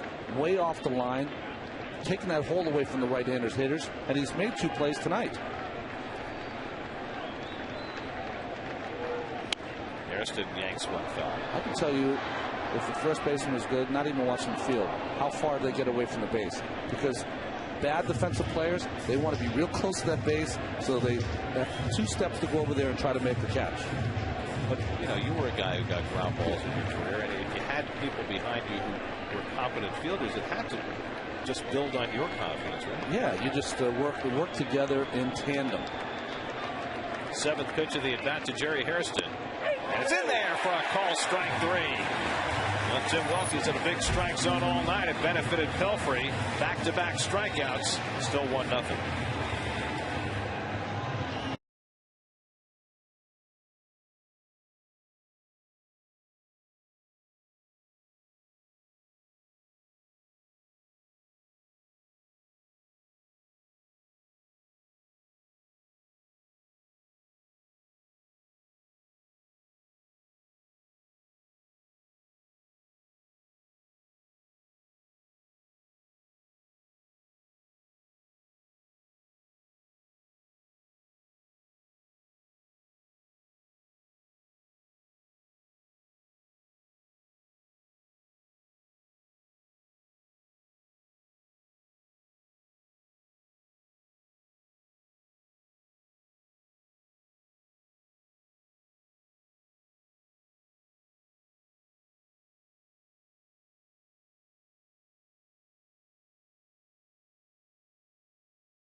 Schwartz and Joe Beningo will have a preview of tomorrow's Mets-Padres matchup as they go beyond the back pages to bring you all the latest in New York sports on the next Daily News Live, presented by Citi, weekdays at 5 on SNY. Well, the Mets looking to scratch here in the bottom of the 7th, and a decision coming up for Jerry Manuel, down 1-0. Mike Pelfrey's been pitching brilliantly, but the Mets trail. Ruben Tejada leads off, and Pelfrey is scheduled up next, and there he is in the on-deck circle. And no action in the Mets bullpen. So the hope is that Tejada gets on and Pelfrey can come up to bunt. Yeah, there's no reason to take him out of this game, even if Tejada doesn't get on. Pelfrey's got to stay in this ball game. Pelfrey's thrown only 75 pitches through 7 and has been only getting better. As Clayton Richard misses high with a changeup, and it's 1-1. Meanwhile, in D.C., through 7 innings, Steven Strasburg has struck out 14. And now he has the lead, 4-2. Homers by Adam Dunn and Josh Willingham. Tejada lifts one to right, and Venable back there. 1 away. I believe that the major league record for strikeouts in a major league debut is 15. Carl Spooner did that with the Brooklyn Dodgers in 54, and J.R. Richard equaled that, and I don't think anybody's ever gotten more. So Strasburg, who's thrown only 94 pitches, probably will get another inning if the thing is in position to break that mark. Luke Gregerson up in the Padres bullpen and looks a little annoyed with something on his pitching hand. That's not a good sign for the Padres. Here's Pelfrey to bat, and he takes a strike. Pelfrey has hit a comebacker and grounded out to first. Richard up to 90 pitches. Pelfrey whacks one foul. Well, you're right, Gary. You said it. Carl Spooner and J.R. Richards did 15 strikeouts in their first game. Next closest was Elmer Myers and Steve Woodard with 12. What year was Richard? Richard was 1971. Way inside to Pelfrey. 1-2.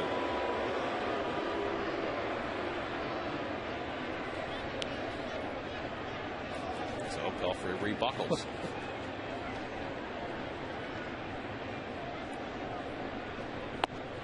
And Richard strikes him out. That's 6 strikeouts now for Clayton Richard, who, like Pelfrey, generally does not strike out a ton. He's never fanned more than 8 in a major league game.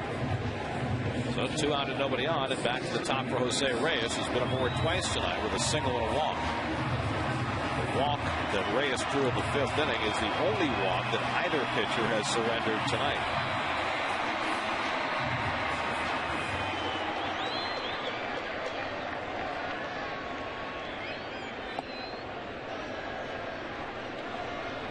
Keep in mind, as we move through the latter stages of this game, that the Padres bullpen has been the best in baseball this year. Reyes hits one to deep left. Back goes Hairston onto the track. Back near the wall. It's out of here! Now they're saying in play. They're saying in play, but that ball clearly went above the orange line, didn't it? Yes, I saw it over the orange line. I saw it over the orange line. Jerry Manuel saw it over the orange line. But the third base umpire, Mike DeMuro, signaled in play. And we're going to probably get a review. I thought I saw it hit above the line, bounce straight up in the against that railing. No and you can see all the fans know it. That's a home run. And Reyes apparently has tied the game, although it's going to take a review to get there. All it has to do is hit above the orange line, which it certainly appeared to. Why it caromed off the field. I could see why it's a tough call for the umpire, because it caromed back on the field. Sometimes you think it hit right on the top of that wall, but it caromed off the fence or that grating in front of the fans. So the 3 of the umpires are going to head off to check out the video review, and we'll check out the Coors Light freeze cam to see if we can make sure. Off the wall. Appeared to hit the railing. That's almost over the wall, hit on the cement, up against the railing, and back into play. Yeah. And there's cement behind the wall. So it certainly appeared with the naked eye to be a home run. If it had hit on top of the orange, it's all padded, so it wouldn't have reacted so violently up against the gate. So it hit on the cement behind the wall, hit up against the gate or the fence there, and then came back into play. And sometimes you can tell by the rebound exactly what it hit, because you're right, the wall itself is padded. So Reyes, if it is a home run, would have his 2nd home run of the year, and the Mets will have tied the game. But it's up to the umpires to make that decision based on what they see with the review, the replays that are shown to them by the war room at Major League Baseball headquarters. And so we wait. Last year, the Mets in their first year at Citi Field and their first full year of reviewable home runs had virtually every call go their way. Most notably, the Omir Santos home run at Fenway Park, the Daniel Murphy one off the subway sign here. Now, Reyes, I think, knows he has a home run. He's just waiting to run that last 180 feet. I think the Padres are kind of making fun of him, saying you're only going to stay right there with a double. Pelfrey is certainly an interested party. Oh, Reyes in a spot that cried out for a home run. And in a year where he has not hit a right-handed home run. He only has 1 home run all season. That one also came here at Citi Field as a left-handed batter. And still waiting for the umpires. This is one of the longer reviews that we've seen. Well, in Sunday's game, the Mets had a huge home run from Frank Gore late in the game, a 3-run bomb to tie it when they needed that. And this, again, that kind of game.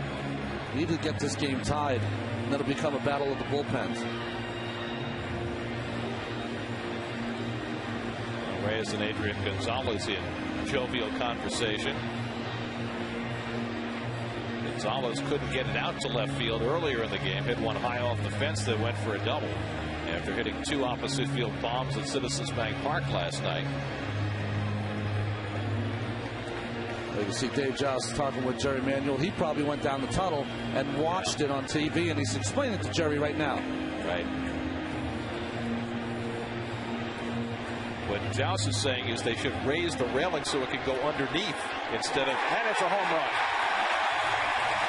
Now Reyes can finish his home run trot.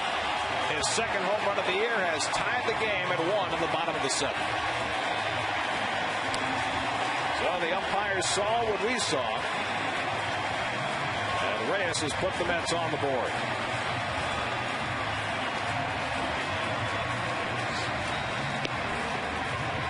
And now Bud Black is coming out to talk to the home plate umpire Tim Welke. I don't think you're allowed to argue with the call, right? No. I think he wants an explanation of what the umpire saw, because clearly somebody for the Padres went down and looked at the replay. Yeah, that definitely hit the railing. That's like when you're a kid and you play catch up against the wall and you bounce it against the wall, comes back at you. Clearly hit the railing. Otherwise, it would not have come back that hard. So Reyes had to wait a little bit, but now he has the home run, his second of the year, and we have a 1-1 ball game. And, you know, you go back to the Galarraga non-perfect game and all the discussion over the last week or so about replays. And for me, the reason why this system works and why it's imperative to have this system for home run calls is because there is no other call in any sport which requires an official to make a judgment from as long a distance as home runs in baseball. Agreed. I mean, Mike DeMuro got out there. He did what he was supposed to do. Hard call to make because the ball came back into play. And you know what? If you're going to err on that call. Pagan drives one toward the left field line, but over goes Hairston to grab it to end the inning. It's better to err on calling the ball not a home run. You can review it later. So Reyes's reviewable home run, his second of the season, gets the Mets on the board and even. And now Mike Pelfrey will try and keep it even as he takes them out for the 8th.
Reyes in every home run at Citi Field in 2010. Kinray's Home Runs for Charity program will donate $1,000 to the Mets Foundation. Kinray has donated $21,000 in 2010 to the Mets Foundation.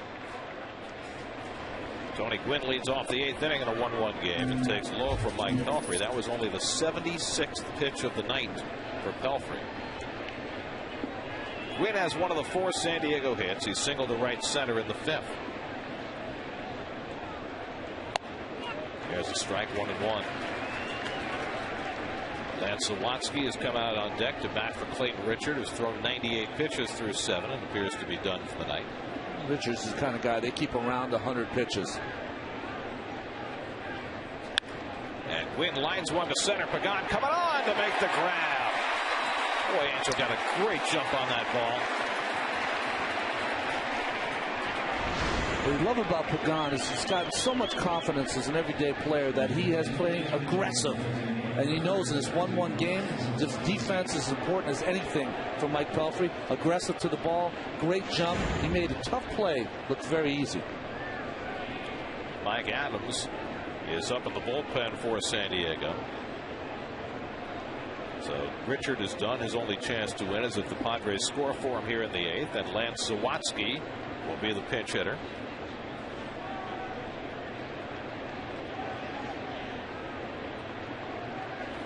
And Sawatsky takes low for ball 1.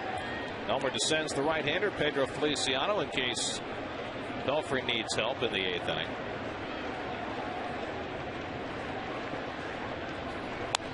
And Sawatsky fouls it back 1-1. Well, if you were with us for the series in San Diego, you probably know by now that Lance Sawatsky played for Ronnie's dad in high school. That's right.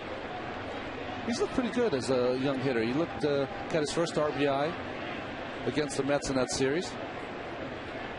He's a smart kid. Grew up in Massachusetts, went to college at San Diego State. Really smart. Right over the bag and down the line. A base hit for Sawatsky. It hits the tarp and bouncing away from Bay, enabling Sawatsky to easily get into second with a 1-out double. So a pinch double for Sawatsky. It's amazing when you watch hitters. You say to yourself, boy, that guy really knows what he's doing. You know, he knows how to go the other way. That with Sawatsky really wasn't what he was trying to do. I think he was just late on the fastball. Watch the swing. He's not trying to go the other way. He's just late. That ball beat him. And just kept it fair. That's the old saying, I'd rather be lucky than good. Absolutely. So the go-ahead run at second. And now David Eckstein. By the way, Steven Strasburg came out of the game after 7 innings for the Nationals. Give you his final line in a moment. Eckstein 0 for 3 tonight, and he takes a strike. Strasburg threw 94 pitches over 7 innings, allowed 2 runs, 4 hits, no walks, 14 strikeouts. Folks, I'm just trying to, the reason I'm sighing is I'm just trying to relate to you how difficult it is not only to make your first start, but to dominate the way he did tonight. Unbelievable. Gave up the home run to Delwyn Young, and that was it. Check swing by Eckstein. Did he go? He did. First base umpire Jim Reynolds with the call, 0-2. But as the Mets have found out, 0-2 really means nothing for Eckstein. Good split finger down. Eckstein is just one of those hitters, sorry Gary, that just doesn't matter how many strikes he has. He's just going to stick his nose in there and just make sure he puts into place somewhere. And with Tejada trying to hold the runner, Sawatsky so close, if anything's on the outside part, he'll just try to hit a ground ball to the right side. He's the hardest hitter to strike out in the National League. He's fanned only 7 times this season.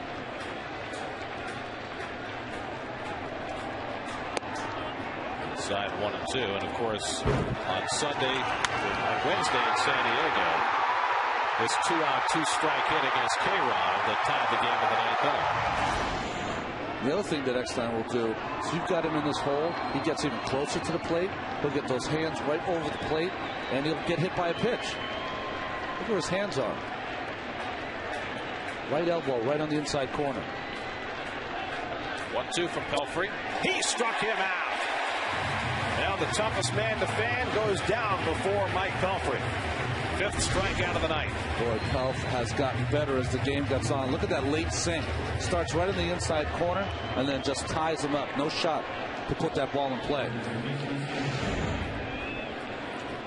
So Pelfrey has fanned 5, walked none, given up 1 run and 5 hits, and now will take on Chase Headley. And this is an enormous at bat because you've got Adrian Gonzalez looming on deck. Headley is 2 for 3 tonight, 2 opposite field singles.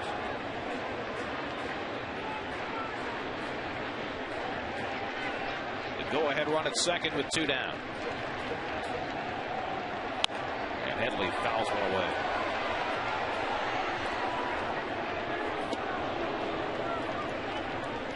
Eckstein striking out for only the 8th time this year. Easily leading the National League. Toughest to fan.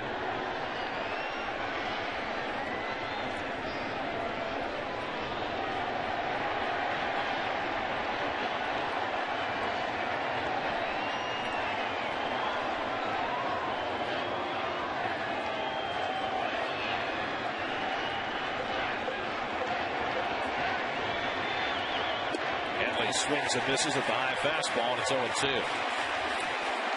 You know, the only thing I see alarming in this outfield defense, Pagan's in, Frenchie's got to play on the pull side deeper. Bay can come in a little bit. Win is really blown in from left field. You've seen with Bay, he's not all that comfortable playing shallow. Yeah, he'd rather come in than go back. Reyes has so much room going back on pop-ups.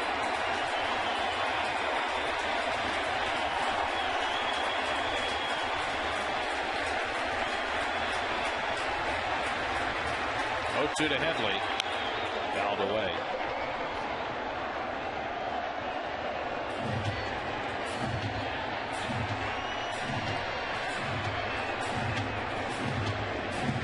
Adrian Gonzalez, the biggest bat of the order for the Padres, looming on deck. But Headley has killed the Mets. 9 for 16 against Mets pitching this year.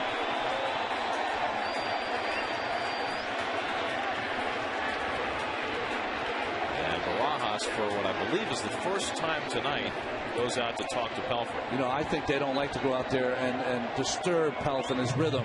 But right here, maybe Pelfrey feels as though it's a nice time to change up the signs.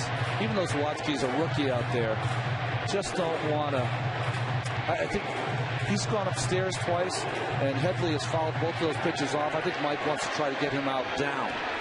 Zawatsky's a rookie, but he was taught well. That's right. Adams looking on from the Padre bullpen. Clayton Richard from the Padre dugout.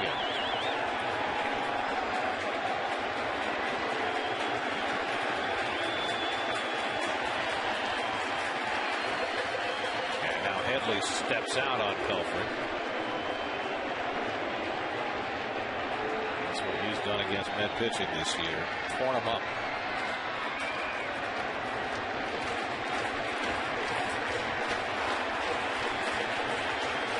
To Headley.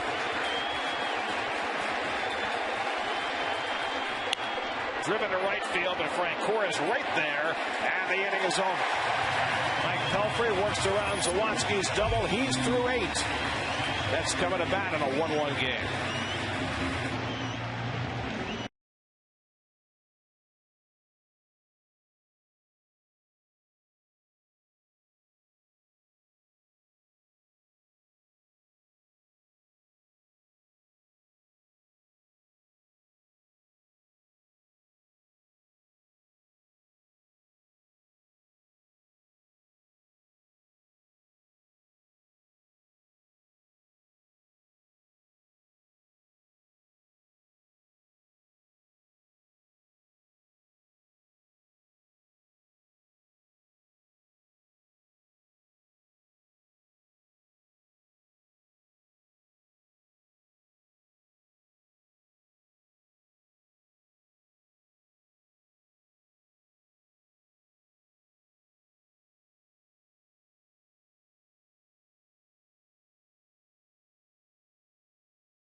The answer to our AT&T trivia question, which Mets first-round draft pick has played in the most major league games? Probably Strawberry, right?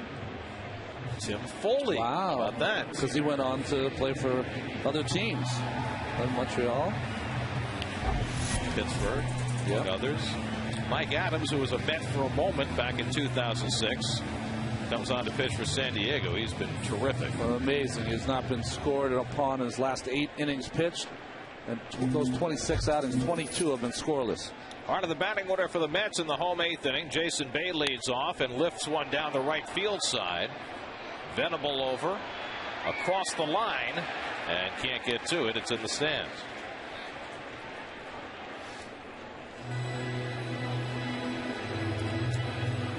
So Bay first pitch swinging, fouls it off. Well, the Mets came to bat in the bottom of the 8th inning in their last game on Sunday and scratched out a run for a 7-6 win.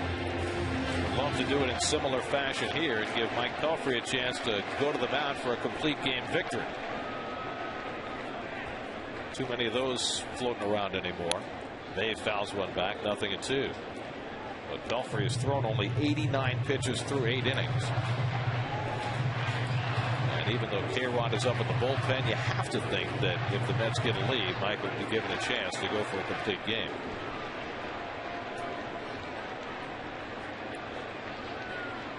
Oh, 2 to Bay. He struck him out. Adams keeping it away with the slider and gets Bay, who strikes out for the 3rd time tonight. Jason had trouble with Clayton Richard and now lunging at the slider from Mike Adams. So now Mike Davis, who's gone 0 for 3, a strikeout and 2 ground balls. Richard threw 98 pitches over 7 innings. He allowed 1 run and 7 hits. He walked 1 and struck out 6. Gave up the home run to Reyes that tied the game in the 7th, and that's all.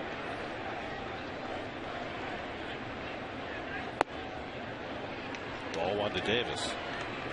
Well, the Padres bullpen has been the best in the majors. Best ERA in the National League, best opponent's batting average, fewest walks, and 2nd most strikeouts. Led by the former Met Heath Bell, who closes games for San Diego. Again, as they did the last time against Davis, with less than 2 strikes, they've got that shift on. Yeah, you've got Jerry Hairston Jr. all the way over here, over right at second base, which is nice, but they move back with 2 strikes. Davis pops one up. Hairston has to move over to try and get it. And he's there to grab it 2 out. How'd you do that, by the way? I'm finally knowing how to work this telestrator. Well, there's 2 things here. One, this is an amazing telestrator, but I usually don't get to use it because Keith does it. But I want to see you do that again. Well, here's the left fielder, Jason Bay. See that? Oh. Pretty good, right? Now, the problem is it's such a beautiful instrument, like a violin. Finally, 2. But it doesn't always work. Well, I want to see Keith do that tomorrow. That's right. Make him do it. Here's David Wright, a single and a double in 3 at bats tonight. And he takes a strike. I'm just stunned. I didn't know that machine could do that. We'll do one a night. We'll change it up. Get a master's degree in telestration all of a sudden. Very impressive. Wright fouls it away, and Adams ahead of him 0-2.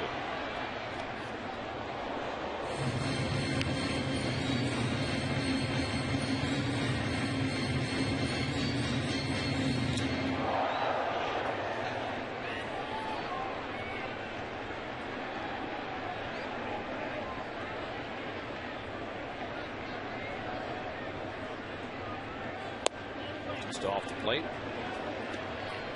David 1 for 5 in his career against Adams. Rod Barajas would be next.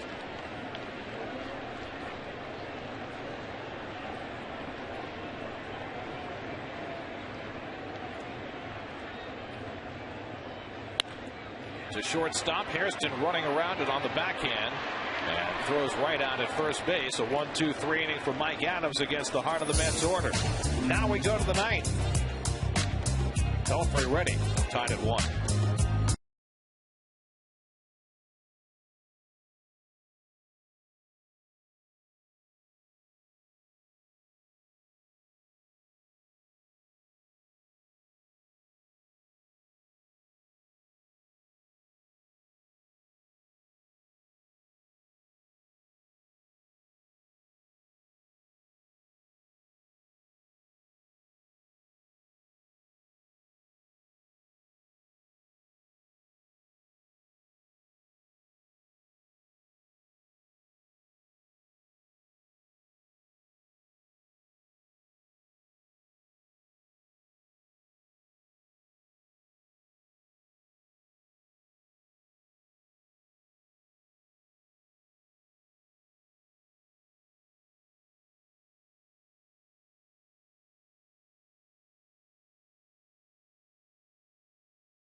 What is it, 3 a.m.? Keep following those cars. You're right at the plaza. Like I'm walking back from Walman Ring. Adrian Gonzalez leads off the top of the 9th inning. Mike Pelfrey has not worked more than 8 innings in a game since August the 25th of 2008, when he threw his second and, to this date, last complete game. Gonzalez, Hairston, and Hundley up against Pelfrey in the 9th. Same kind of defense used against Ike Davis, used against Gonzalez. Upstairs with a fastball from Pelfrey, 0-1. A very interesting pitch by Mike. Good pitch. 90 pitch count. So low. Adrian Gonzalez decided that on the first pitch he was going to try to hit a home run. Luckily, that ball out of the zone. This man's ready. Ready for something.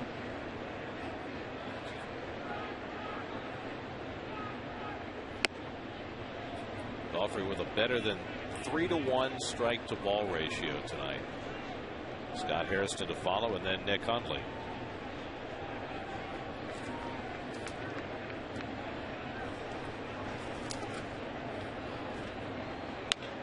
Into the shift, and Tejada right there to throw out Gonzalez for the first out.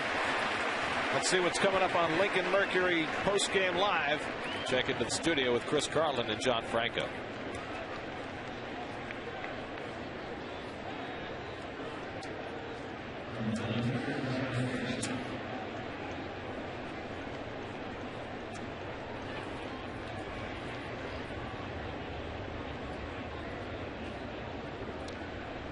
All coming up either soon or later, depending on what happens here. Scott Hairston is 0 for 3, struck out, flied out twice. And Hairston bounces one foul. 0-1. Elmer descends. Pedro Feliciano busy working in the bullpen for the second straight inning. Pelfrey's only thrown 93 pitches. You know, if he gets a couple of quick outs here and the Mets don't score in the bottom of the 9th as Heath Bell is up in the Padre bullpen, does anybody even consider sending a pitcher out to the 10th these days? Well, if you're going to use the pitch count to take guys out of a game, then use the pitch count to keep them in the game. Except he would be due up 4th in the bottom of the 9th, which might affect the decision making as well.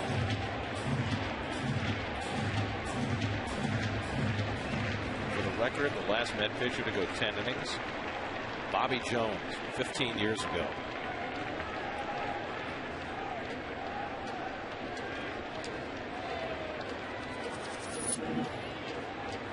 Here's the 0-2. Hairston fouls it back. I think Mike right now, though, would settle for 9. 9, and come on, boys, score a run. Exactly. Nick Hundley next. Got to be careful here with Hairston. Trying to throw that ball by him. Pretty good cut from Hairston. And plus, last time up, he hung that split finger. And Hairston, a lot of power. Hairston's got 7 home runs this year and just over 100 at-bats. Inside and low with the fastball. 1-2. You're going to throw a split finger here. You got a chance to bounce it. Just bounce it on the plate. See what Barajas is going to give him. There's that changeup down. Split finger down. Now it's 2-2. Nice job of patience. So every pitch is interconnected with another pitch. Do you double up with that split finger, or do you try to go back inside with that sinker that struck out David Eckstein in the previous inning? Pelfrey has not gone to a 3-ball count all night. And Hairston rolls over one. David Wright with the charge and the toss, and he threw it away. Hairston heads for second. Tejada retrieves the throw. Reyes can't handle it, and safely at second is Hairston. Well, the Mets had 2 cracks at Scott Hairston. Right through wide for the error, and then Tejada's throw, short hop Reyes, and he'd been able to handle it. They might have gotten him at second. I think David rushed this throw. He did not have to rush it. He had Hairston pretty dead to rights. And that ball drifted up the line. Nothing I could do. And great hustle by Tejada, who made the 1-hop throw. That could have been a play I'd like to see Reyes make. Tough though, runner and everything coming in at the same time, trying to slap down that quick tag.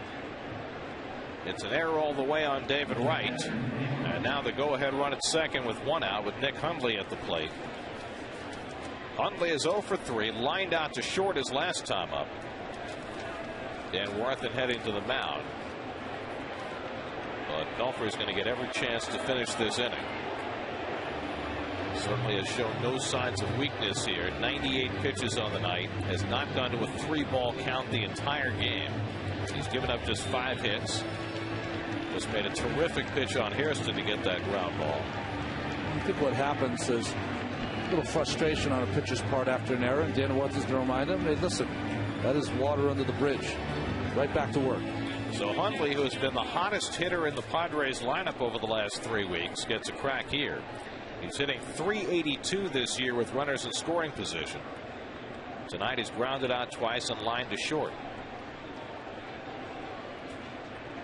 Padres have won 12 games this year in their last at bat.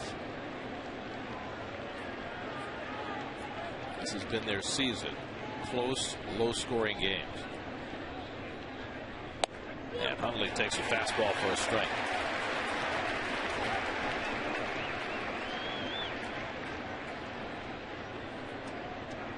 Nick Hundley, no relation to the other catching Hundleys.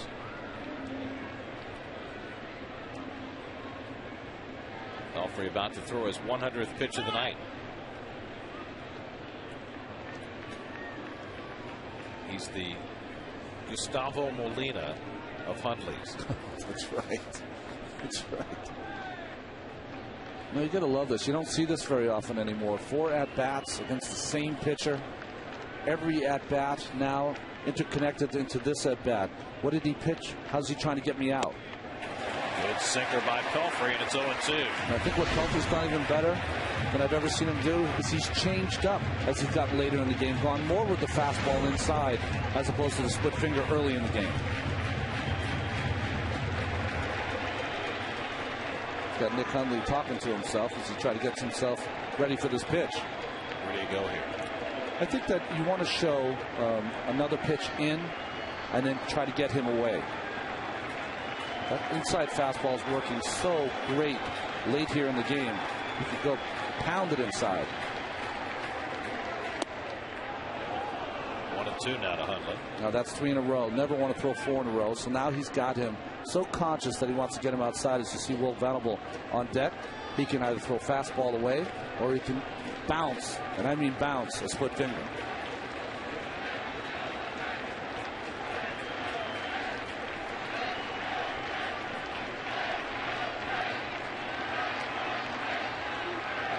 One-two. He struck him out. So Pelfrey came upstairs to get Hundley for his 6th strikeout of the night. 2 out of the inning. Sometimes in these kind of games, it doesn't matter if you're going to hit your spot. Sometimes if you're a pitcher with confidence, you rear back and let it go. And that's what Mike did right there. So now 2 out. Hairston still at second. As Pelfrey tries to finish off the top of the ninth. Taking on Will Venable, who's 0 for 3 tonight. Grounded out, flied out, struck out.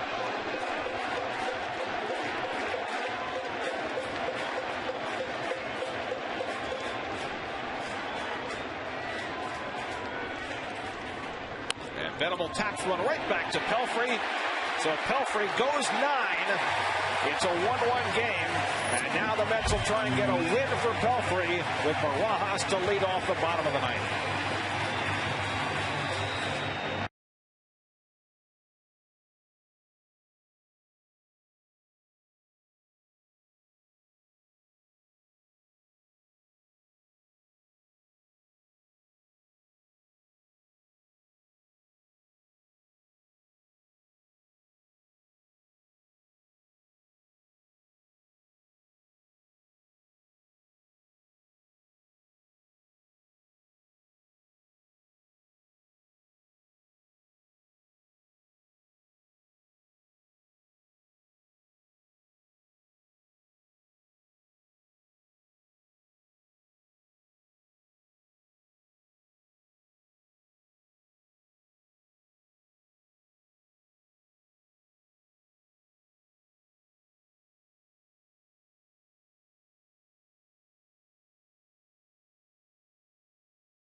Times, the only New York sports news and highlights show in town. We'll hear all about Steven Strasburg and his 14 strikeouts and his victory over the Pirates tonight in his debut. More on the Jets and the nightly LeBron update. All on Geico Sports Night tonight after the postgame and at 1 a.m. right here on SNY. Mike Pelfrey has gotten the handshakes. He was tremendous tonight. 9 innings. Could be his first complete game since 2008 if the Mets can win it for him in the bottom of the ninth. It's going to be tough. Rojas and the Mets are going to be facing Luke Gregerson, who has been outstanding for the Padres this year. Has not walked a batter in the last 94 faced. He's not giving up a hit to a left-handed hitter in the last 38 batters. I wonder if he skateboarded to Citi Field tonight. Kevin Burkhardt documented for us in San Diego how Luke skateboards to the ballpark in San Diego. It's not a total comment on our infrastructure, but it'd be a bumpy ride.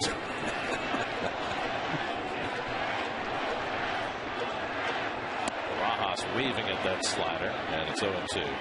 Rod is 0 for 3 tonight. Flied out, struck out, popped up. Jeff Francoeur on deck, and Ruben Tejada behind him. Pelfrey due up 4th in the inning. And Rojas down on 3 pitches.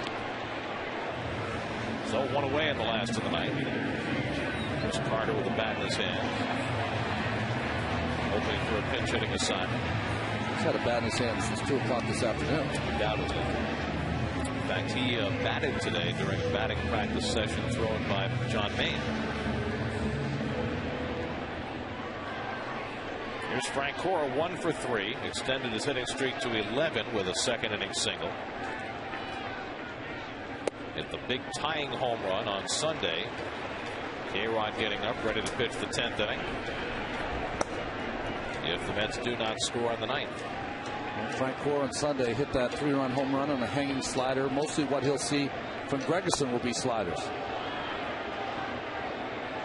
Now Carter has come out on deck to bat for Tejada, which means if he gets on, we might see Jesus Feliciano for his first big league at bat.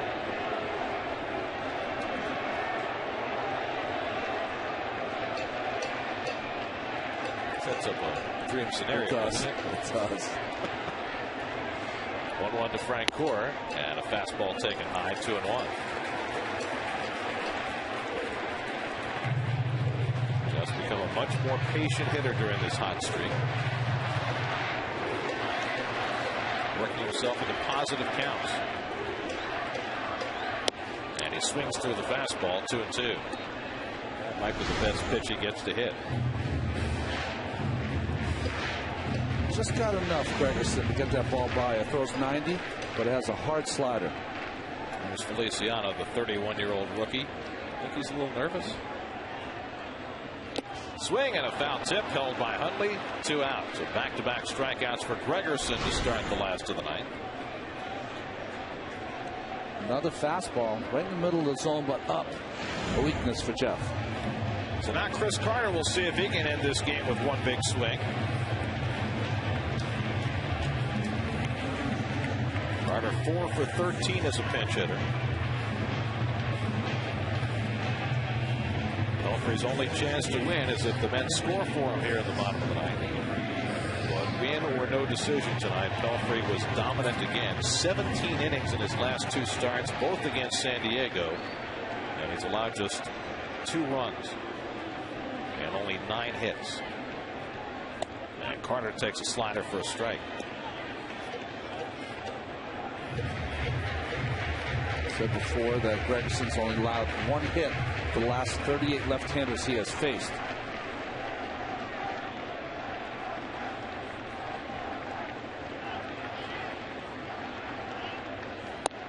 Carter badly fooled by that slider. 0-2. Well, it's late breaking, looks like a fastball, and then makes that left turn.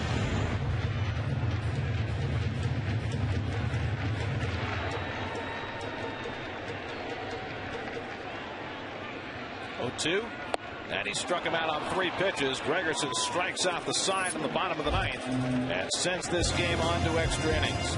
So a no decision after 9 innings for Pelfrey. K-Rod will pitch the 10th.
Extra inning game of the year. Alex Cora comes in to play second base. He'll bat ninth.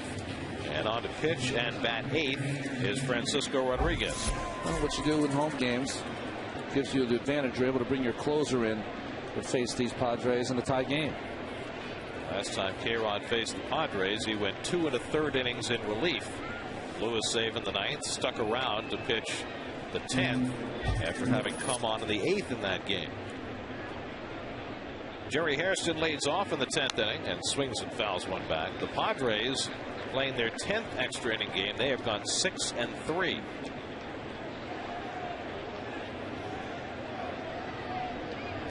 It'll be Hairston, then Tony Gwynn in the pitcher's spot, due up for the Padres, who, as we said earlier, play games like this just about every day. Yesterday they won a 3-1 decision from the Phillies to split that 4-game series. They have won more games in which they have scored 3 runs or less by far than any team in baseball. By the way, the Phillies are in a rock'em sock'em affair with the Marlins. Florida just took an 8-7 lead in the top of the 8th. We have to find out how the young Mr. Stanton did. Mike Stanton, the phenom for Florida. A lot of hits to go around in that game. A lot of phenoms in the National League East making their debut. Well, Strasburg already has a win.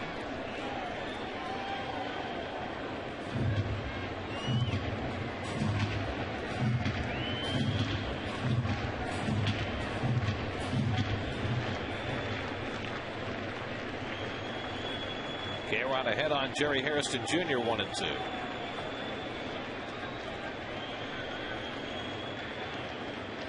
And he struck him out with a breaking ball. So Hairston down, 1 out of the top of the 10th. Well, good job by K-Rod up in the count. Make sure that ball appears to be a strike and 6 inches outside.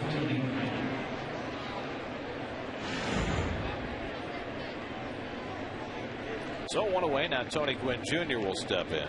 Gwynn has hit the ball hard twice. Single to right center in the 5th. Lined out to center field in the 8th. Francisco Rodriguez in a non-save situation. Mike Stanton hitting 7th in the order for the Marlins tonight is 2 for 4. So he's off to a good start. On the outside corner, a strike, 0-1. Pelfrey coming up the tunnel. After the Mets did not score in the bottom of the 9th, they'll go and get iced. No victory for Pelfrey tonight. He'll stay at 8-1 on the year, dropping his ERA to 2.23 through his first 12 starts.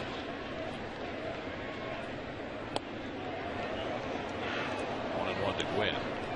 Oscar Salazar has come out on deck to pinch hit for the Padres.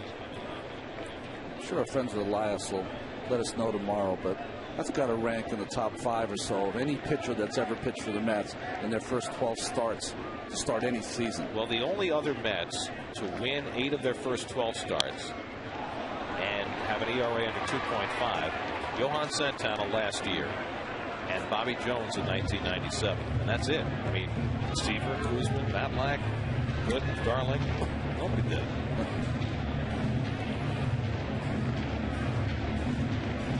Well, that's right. You're sitting next to me. That's right. At least you criticize me in front of my face. That's good. I didn't intend it as criticism. I felt nice to be in that group. Thank you. 1-2 to Gwynn. And he got him looking. So after Gregerson struck out the side for the Mets in the bottom of the 9th, K-Rod strikes out the first 2 Padres in the top of the 10th. Just a perfect fastball right on the corner. Now Oscar Salazar will be the pinch hitter. Salazar hitting at 241. 0 for 1 in his career against K-Rod.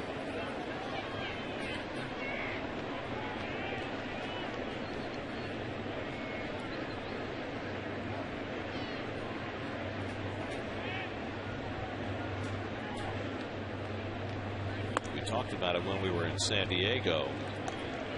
as Edward Mujica and Heath Bell both up in the Padre bullpen.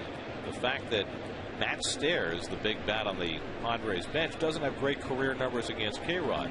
There was a situation in one of the games in San Diego when Bud Black declined to use Stairs against K-Rod. This would appear to be another one of those spots that cry out for your best pinch hitting home run hitter. Yeah, 0 for 10 Stairs is in his career against K-Rod. So he'll wait around for somebody else.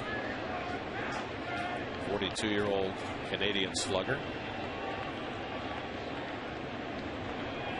Now K-Rod behind on Salazar 2-0. And there's a strike.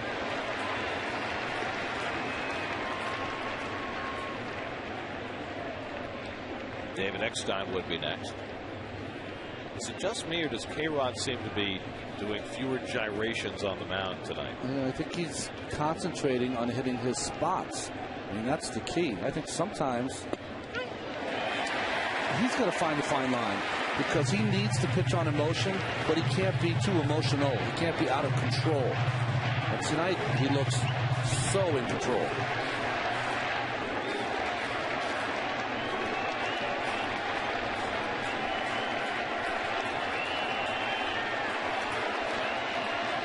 Two and two to Salazar.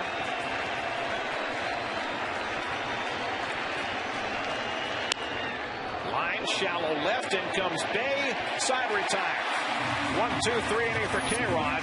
Now Jose Reyes, who homered for the Mets' only run, will get a turn at bat in the bottom of the 10th.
On the Mets bench, they have used Chris Carter, and Alex Cora is about to lead off in the bottom of the 10th. That leaves Feliciano, Blanco, and Tatis available.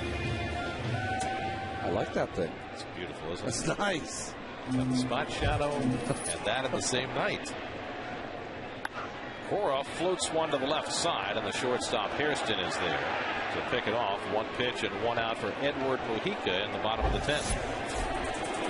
Mujica's usually their long man that they've gone to this year. 7 of those 22 appearances have been 2 innings or more.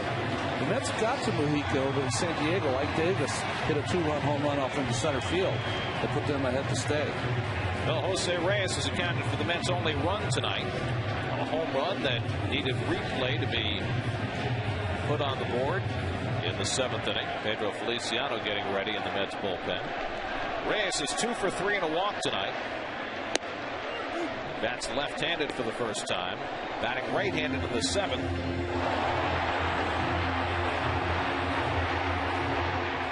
first called in play and then overruled into a home run. Reyes went around, and it's 0-2. I'll say a little over anxious there, thinking maybe he could hit from each side of the plate and end the game. That's about 2 walk-off wins this year, both on home runs on back-to-back days, both by catchers. One by Barajas, one by Blanco. And Reyes bangs one off his leg. That hurt. Little change up from Mujica. Whoa, hit it right off that right shin.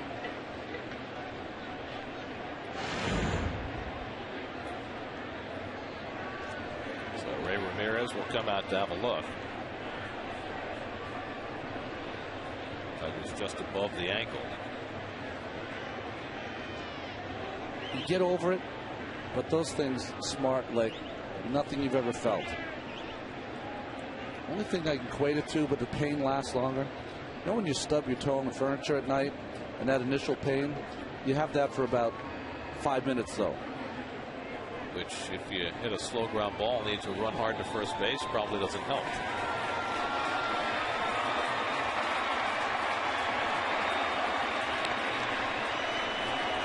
Just commiserating with Nick Hundley, who, as a catcher, knows what it's like to be struck in various places.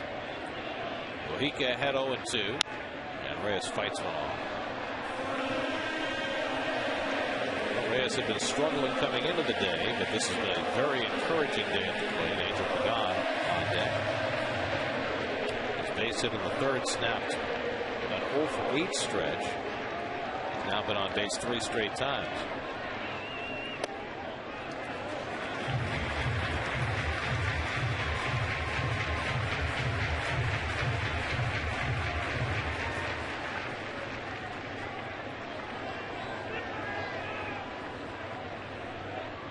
One-two, low and inside, and so Reyes has worked his way back into the count against Mujica. He started out his career with the Cleveland Indians and has become part of this vaunted San Diego bullpen. Ball 3. So 0-2 has become 3-2. Of course, if you're Mujica, the last thing in the world you want to do is to be walking Reyes in the bottom of the 10th inning. Even if he did foul one off his shin. Here's the 3-2. Swing and a miss. He got him. So Mujica strikes out Reyes for the second out. Well, now 7 of the last 10 outs in this game by both teams and relievers have been by the strikeout. And Mujica just decided to throw that ball as hard as he could and got it past Reyes. So 2 out and nobody on for Angel Pagan. The Angels 1 for 4 on the night, and a base hit back in the 5th. And like Reyes, so bad left-handed for the first time tonight. If Headley, the third baseman, gives him the bunt, not a bad play with Pagan, because he can steal second base and get into scoring position. He also has the power to hit the ball out of the ball. Well, that's always the feeling for most hitters who get in these games is everyone wants to take a shot at being the hero. Some guys have a better shot than others. If you're Andre Ethier. Yeah. There's a strike, 1-1. Angel with 4 home runs this year, 3 of them from the left side of the plate. 1 of those was inside the park. Jason Bay on deck. And he takes a rip. And now he's in a 1-2 hole. He had a pitch to hit here, middle of the plate. Just to change the speed, get him up front.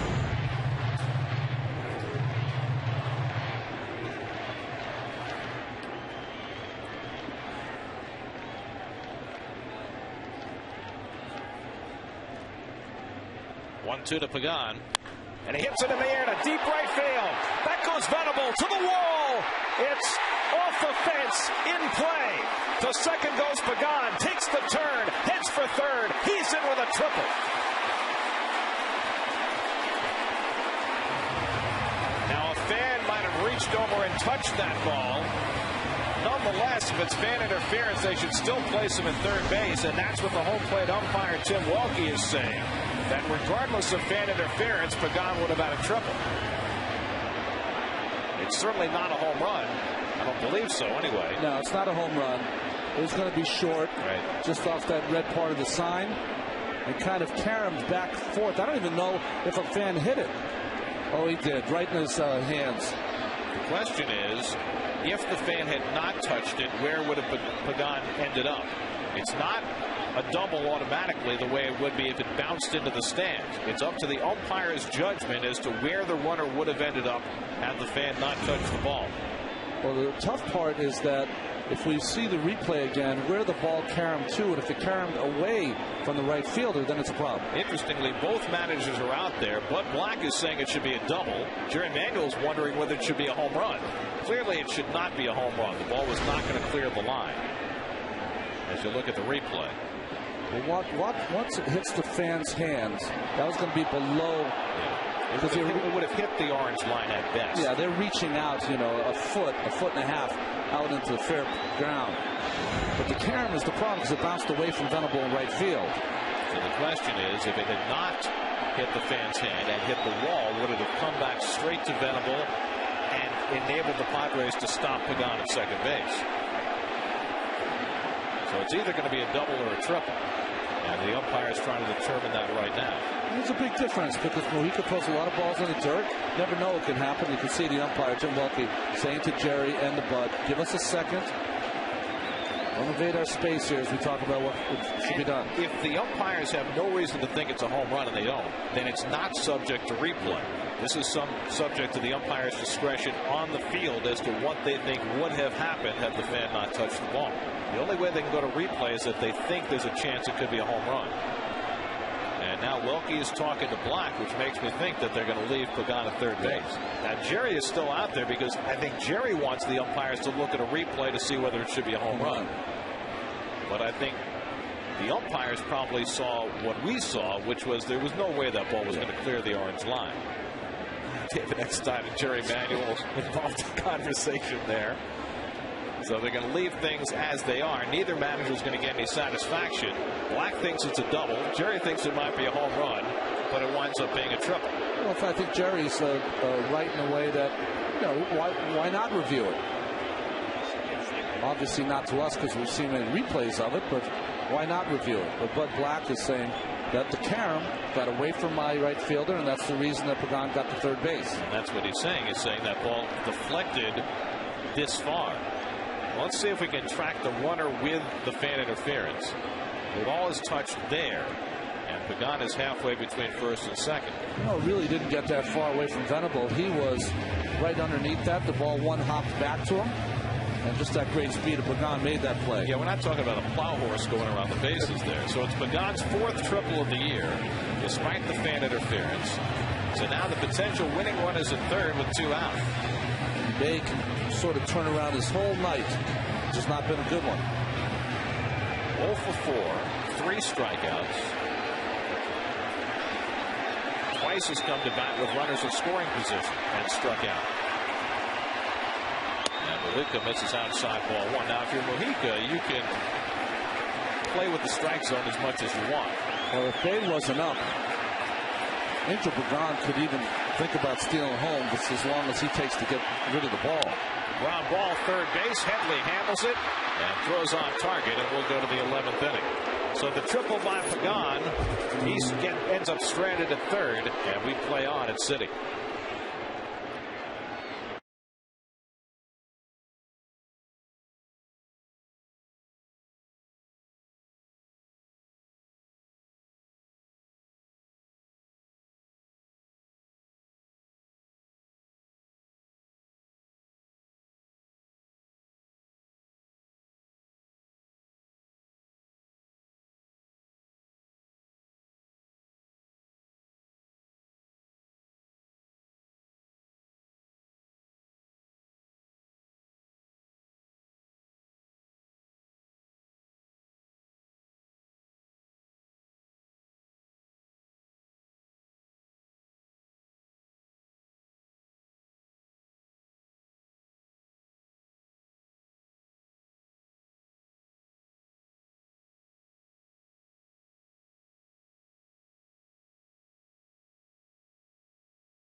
Draft pick Matt Harvey plus insight and opinion on tonight's Mets-Padres game on Mets Blog, presented by Verizon, featured on SNY.TV, your online home of all things New York sports. Pedro Feliciano comes on to pitch the 11th, top of the order for the Padres. David Eckstein takes a strike. I'm a little puzzled. If you were going to pitch K-Rod only one inning, why did you double switch to bring him into the game? Yeah, with Cora, right? I guess you have to bring in Cora anyway, but you could have put Cora in the 8-hole and then put the pitcher 9th, and you could have used Feliciano to bat for K-Rod in the last inning. 0-2 to Eckstein, who struck out in the 8th inning, a rare event. Hits this one shallow center field. On comes Pagan. He'll have to play it on a hop. And Eckstein's aboard to start the 11th. We talked about Eckstein's proficiency with 2 strikes. Doesn't always look pretty, but somehow, some way, puts the ball in play. And Pagan, who is playing shallow, but can't defense that. So we'll see how the Padres play it here. You've got Chase Headley at the plate. They know as well as we do that if Headley bunts him to second, the Mets will walk Adrian Gonzalez. Or maybe not with Feliciano in the game. Maybe that changes the strategy. We'll see what Headley does here. He's 2 for 4 on the night, and he is up there to bunt and lays down a beauty. And Feliciano makes the play to first. 1-4 on the sacrifice. So what do you do here? You've got the lefty in the game, whose job it is to get Adrian Gonzalez out. Do you pitch to him, or do you fill the empty base? I think you pitch to him carefully. You would hope that Feliciano, at this point in his career, with all of the experience that he has against just the left-handers in his own division, Howard and Utley, that he'll know what to do to make sure those pitches are out of the strike zone to try to get Gonzalez to chase. I mean, this is the one guy in the lineup that you fear. Elmer descends up in the Mets bullpen. And the Mets will pitch to him. Gonzalez tonight 1 for 4, drove in the Padres' only run with a first inning double. Hit it high off the fence in left field. And it lines one to David Wright, and back to the bag at second is Eckstein. Well, he hit a bullet, but Wright played perfectly about 25 feet off the line. Against the left-hander, inside-out swing by Gonzalez. He was going to left field the entire time. And like you said, Gary, positioned perfectly was David. Keith Bell hoping for a save opportunity. You get these extra inning games on the road, and your closer gets up, and he gets down, and he gets up, and he gets down. That 20-inning game the Mets played in St. Louis, K-Rod was up and down about 10 times. Although I think that you have to be very careful. If you've been in the league a few years, you know that you're going to have enough time. You just want to get loose to the point that it takes you maybe 15 hard throws to be ready to pitch. Jerry's out to the mound. He's got Descends coming into the game to face the right-hand hitter Hairston. So Feliciano faces 3 batters and takes an exit. And the Mets make a pitching change here in the 11th. This call to the bullpen brought to you by Lincoln Mercury as Elmer Descends comes on to pitch, trying to keep it tied in the 11th inning.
comes on to try to get the final out in the top of the 11th.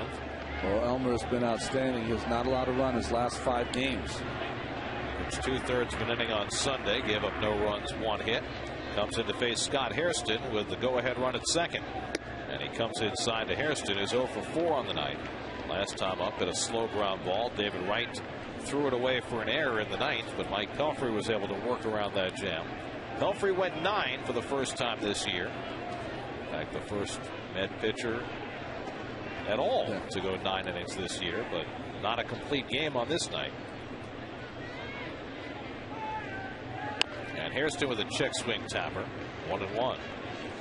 Well, the Padres have had their chances in this game, but they've gone 0 for 8 with runners in scoring position. Hairston, one of those. He came to bat in the first after Gonzalez had doubled in a run and struck out against Pelfrey.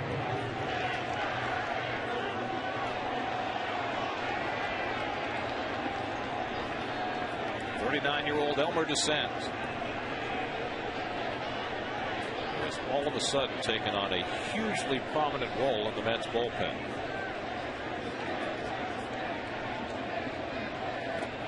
In the dirt, Barajas knocks it down. Jerry Manuel hinted today that he might want to see Isanori Takahashi back in the bullpen.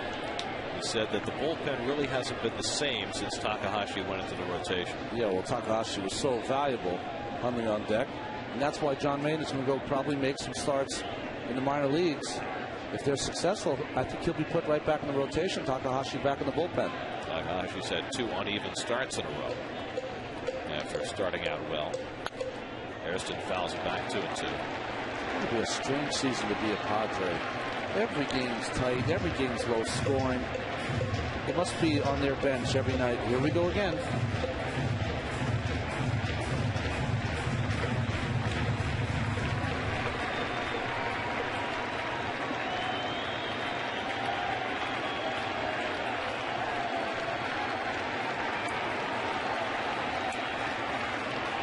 Two and 2 to Scott Hairston.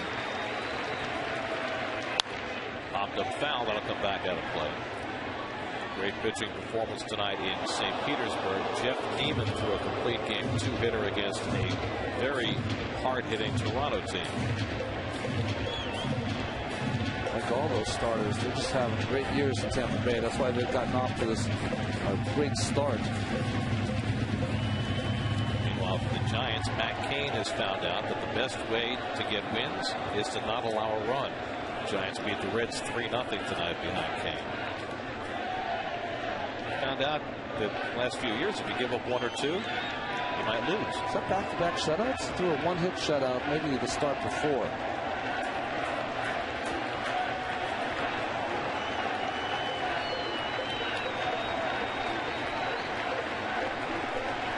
Again, descends with a 2-2.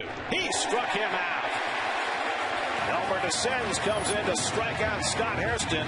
Now the Mets come up in the bottom of the 11th with Ike Davis, David Wright, and Ron Barajas trying to get the Mets a win, trying for their 9th straight at home.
Worked around a 2-out triple by Angel Pagan in the 10th. Stays on for the 11th to face Ike Davis, who homered against Mujica last week in San Diego.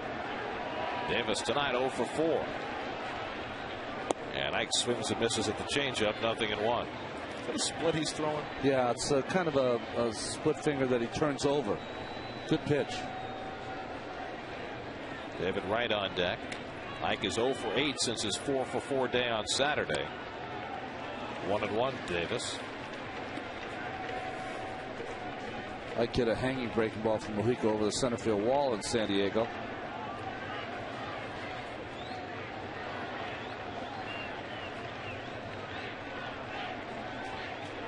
So right back to that splitter. And Davis hits it to deep right field. That ball is out of here. Ike Davis with a home run to win it for New York.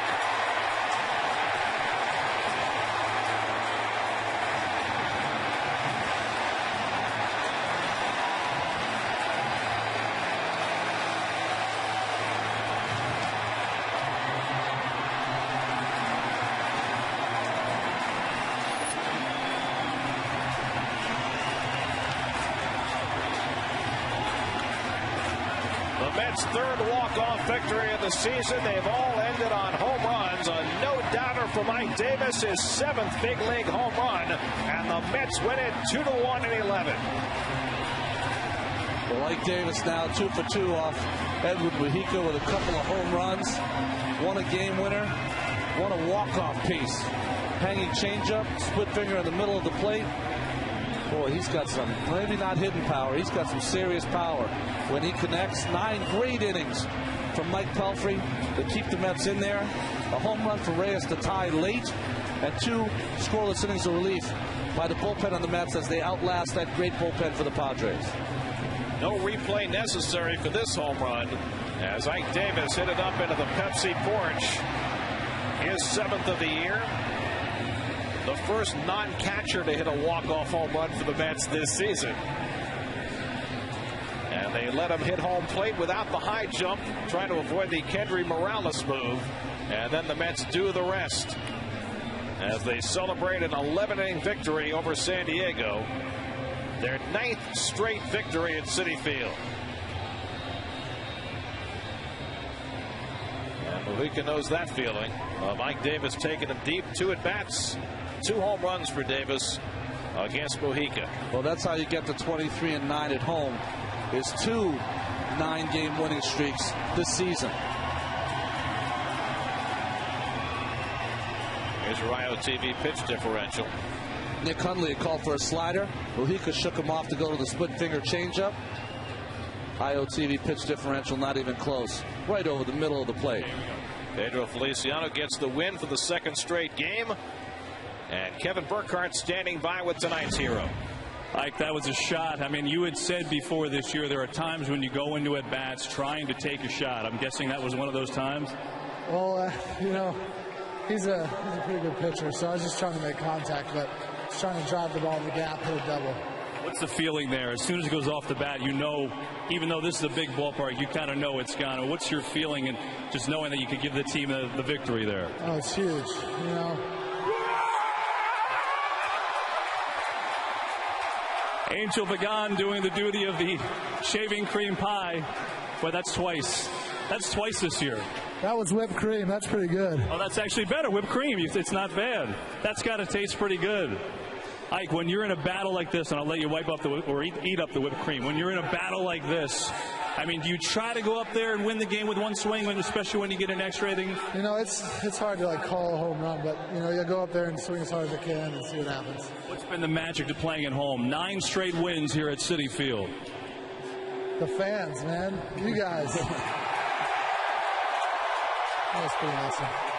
Finally, before we let you go, just Mike Pelfrey, can you describe, speaking of magic, just how good he's been? He's been unbelievable. I mean, he fills the zone with every pitch, keeps him off balance, and he's a big game pitcher for sure. Ike Davis, the hero with the walk-off home run. Ike, congrats. Okay? Thanks, guys. See you guys. All right, guys, back up to you. Well, Ike Davis hitting the walk-off home run. And sending the Mets home a winner tonight in the opener of their series with the San Diego Padres. I've seen many home runs up in that part of the stadium, by the way. Here's your Delta game summary. Mike Belfry in no decision. 9 brilliant innings tonight. Jose Reyes homered to tie it in the 7th. Ike Davis the walk-off in the 11th. And it's Elmer DeSantis who got the final out in the 11th, who gets the win. His first win as a New York Met, as Edward Mujica takes the loss. New York Mets baseball on SNY is brought to you by IOTV. Get the best in HD free with IOTV. By Delta, New York's most global airline, is a proud sponsor of the New York Mets. By Ford, check out the best-selling vehicles in America. Drive one at your Tri-State Ford dealer today. By Hager, established 1926. Your own great moment starts at Hager.com. By Panasonic Viera, with 3D this lifelike, can we still call it a TV? And by Empire City Casino at Yonkers Raceway, the jackpot is next door. Mets win it 2-1 in 11 and move to 4 games over 500 for the season. Tomorrow night, they'll try and make it 2 straight over the Padres with Johan Santana pitching against Matt Latos. An exciting victory for the Mets tonight. Great pitching by Pelfrey, home run balls by Reyes, and the game ender by Davis as they beat the Padres 2-1 in 11. Ike Davis, the hero. Now for Ron Darling, Kevin Burkhardt, and our entire SNY crew, I'm Gary Cohen. Let's send it to Chris Carlin and John Franco for Lincoln Mercury Postgame Live.